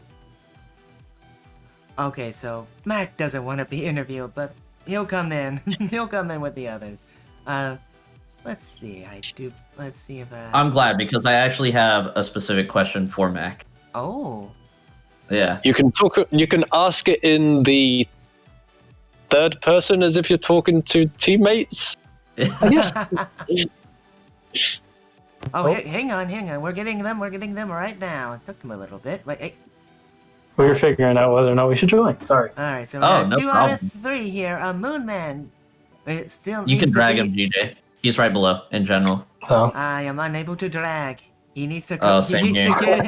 He needs to actually basically get into this channel. We want to talk to you guys, but we can't drag you here and make you, you know? Yeah, I guess so. Huh. Hang on, looks like we got a little bit of looks like I need to do a little something here. I think I know what might be the problem. There we go. Alright, here we go. We got everybody in here. And Matronics is currently muted right now. Okay, there we go. We got Mac, we got Moonman, and we got Matronics of XV Officials. Congratulations on your tourney win against Imperium. How are you guys feeling right now? Pretty good. We picked it up. First game was pretty rough, but we picked it up after, figured some things out, and pushed on from there. It definitely showed, didn't it, Coptopus? Like, the momentum you carried through Ethnic Babes was a little bit rough, but the win that you carried or had against them, you carried it through all of the games against Imperium, winning the championship. Yep. Yeah, it was a little rough because we had to wait for like an hour. We swept the whatever it was, the round of 16, and the next one after that, and we were waiting on semis for like an hour. So it kind of like we were just kind of waiting, and you know, it kind of brought us down a little bit, and we had to, you know, get back in the mindset of playing Rocket League at a higher level. Calming. Yeah. Yeah, I think we actually mentioned that while we were getting the lobby set about how Imperium was coming off of just playing a game, but you guys were waiting a little bit and might be a little slow. But how do you guys keep warm during that? Do you just do free play? Do you we were custom games or ranked? We figured we would just play ranked. We started just playing a couple games, seeing, following along how the tourney was going, and then that just kind of kept our morale a little higher. Right. Is that why PSYONIX wanted us to update his C3 ranking? Yeah, we went on a huge winning streak, and it was a fun ranking. It was from like a couple weeks ago, you know. Oh, okay. So now I got it back. Well, I mean, we'll go ahead and let GJ. GJ, do you have any questions for our champions specifically? Yeah, first of all, I am hearing a bird. Somebody's bird is chirping. Whose bird is that? And how adorable is the burb? that's my burb, and it's a cockatiel. It's actually like out in the living room, so I don't know how you heard that. Someone's mic picked it up.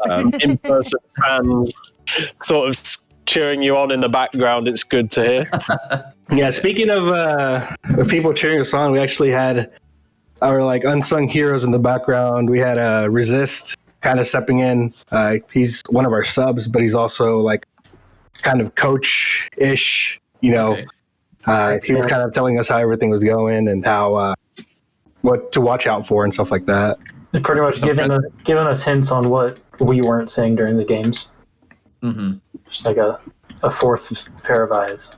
Yeah, and some friends in the chat. Yeah, that's great to hear. Of course, you've got all of those times where perhaps one thing doesn't work the way you wanted it to, and of course, I've seen it in other tournaments where on-camera and off-camera play is a little bit different. You can be a little bit disheartening. So it's good to see that you've got people in the background that are supporting you, telling you, okay, just calm down a little bit and make this play more, etc., etc. Mm-hmm. Yeah, to help keep the center and strong enough to keep pushing through the rest, pretty much. Yeah. Yeah, so, I think you guys played an absolutely fantastic game. I didn't think there was a lot to separate you guys from Imperium. I think you guys had the slight edge. We both, Guinness and I don't know what GJ was thinking, but we both picked you guys to actually win the tournament. But we did think that they were going to grab at least a game off of you. But, Moonman, you were on fire, like a striker sent from heaven. What is that normally your play style, or did it just was the ball just happening to find your car in front of the net today? That's exactly what we're talking about. I don't think it was the finals. I think it was the semis where I had like 4 saves. And typically whenever we play together, Mac, Matronics, and I, it's Mac, the one that's the defensive like rock. And it's either me or Matronics being the strikers on the team. So it's good to know that we can all step in and fill certain roles whenever we are like lacking in them or whatever. Yeah, and speaking of Mac, like maybe not so much as the defensive rock this series, but his passes. He seemed to find you guys almost every time he hit the ball to you. And we talked a little bit about during the entire tournament, not just the series, about how people were just kind of hitting the ball in general directions of their teammates and how people needed to really hit the ball to their teammates at a higher level of Rocket League. And Mac, I think, did a good job of that. And I wanted to, are you normally kind of like the assist king on the team, or? As he said before, I'm normally I defended a lot off of counterattacks in that last series, and I normally try to pay attention at during all times where my teammates are, and if they make a small comment saying oh, I'm below you to left or I'm left, I'll just say soft touch left, so they know how hard I'm hitting it, where it's going, kind of thing, so they're ready for it. Yeah, it's been a bit of a process. We actually haven't been us 3 haven't been playing together for very long. I think we've only been probably 2 weeks, 2 weeks and a half. But Mac and I have been playing for much longer. We just kind of incorporated Matronics. So it's definitely a lot of communication stuff that we still struggle on sometimes. But it definitely helps when everyone's kind of talking and making sure they know exactly where we are. There's always a back left, back right, forward, right? Stuff like that. Well, I guess a tournament win 2 weeks after playing together is a pretty solid initiation for you, huh, Metronic? Yeah, I'm pretty happy with that. I love playing with both these people. Really, Max like nutty and really he always finds people, and it's really solid playing with him. And same thing with Moon. He's really solid, and he can obviously score a lot of goals. So. It's good to hear that even though you guys have not spent a lot of time together, but you've gelled so well with one another that you're able to pull off amazing plays, and your mechanical plays as well are brilliant to see, sort of the off the ball flip resets, aerial passes and dribbles. It's good Rocket League to see. It definitely is. It's where it gets fun, in my opinion, is when, everything kind of flows. There's no kind of like big stops. The ball's always flying across the field, or there's always someone touching it. That's when Rocket League to me gets fun, where everything just starts flowing together and everything, like the teammates just mesh together. That's what's fun. Yeah, when it can be really fast paced and still controlled at the same time, it's like, I don't know, it makes you feel faster and play faster, and then you just play better pretty much. Now, were there times where you guys were really feeling the pressure from Imperium? Because we noticed there were some mistakes that we wouldn't normally see at this level, some double commits, some kind of rough touches on defense that didn't quite get out to the corner, kind of just like left it in the center for Imperium to capitalize on a couple goals. Was that just a result of feeling the pressure, or just absent mistakes, basically? Yeah, a lot of it is just panicking. Kind of blood pressure goes up, heart rate goes up, and you start getting these weird touches off of defense when in reality one touch off the corner can kind of get your teammates enough time to get in position and get a good clear out. So I feel like their pressure and just not having enough boost on defense kind of led to a lot of goals. Yeah, they starved us out a couple times at least throughout the series, and that leads to you're not being able to reach certain balls and get a certain power on it, which kind of just threw off the whole team. And I remember falling into some situations like that, and it was kind of rough. But yeah, Go ahead. that gets me thinking. You panic in Rocket League, you either lose or at the very least own goal yourself. Neither one of those situations are ideal, so anyways. Yeah. Got any more questions for our new champions? No, just one more last well wish of congratulations, and we hope to continue seeing you guys participate. Yeah, I got one more thing here sure. before we end up this interview. I've seen XP Official play in multiple tourneys in Slip's history. So I'm thinking that you guys must feel really good about finally winning a tourney and against a former champion in Imperium. At that. Really, a lot of it is just finding the right teammates. A lot of our older teammates were either just kind of stepping in to cover because one of us couldn't make it, or they weren't at the level that we play at. There's certain situations where even we start panicking because we can't get to the ball or stuff like that, and it's just a higher level of play that makes us inconsistent. So we didn't really have like a solid third person until Matt came coming along, and it finally kind of all meshed together, and we were able to pull off the tournament win, which we probably could have pulled off last week if we were able to play, but I didn't finalize the team in time. Fair, the Kitty Cats were a force to be reckoned with last week. That would have been a really fun matchup to see. Yes, indeed, and glad to see that XV managed to min-max their roster with the addition of Big Mac. Yes, Big Mac. I'm calling him Big Mac. I'm used to it. Anyways, a big thank you to XV Official, our new Flips champions, for coming into this interview.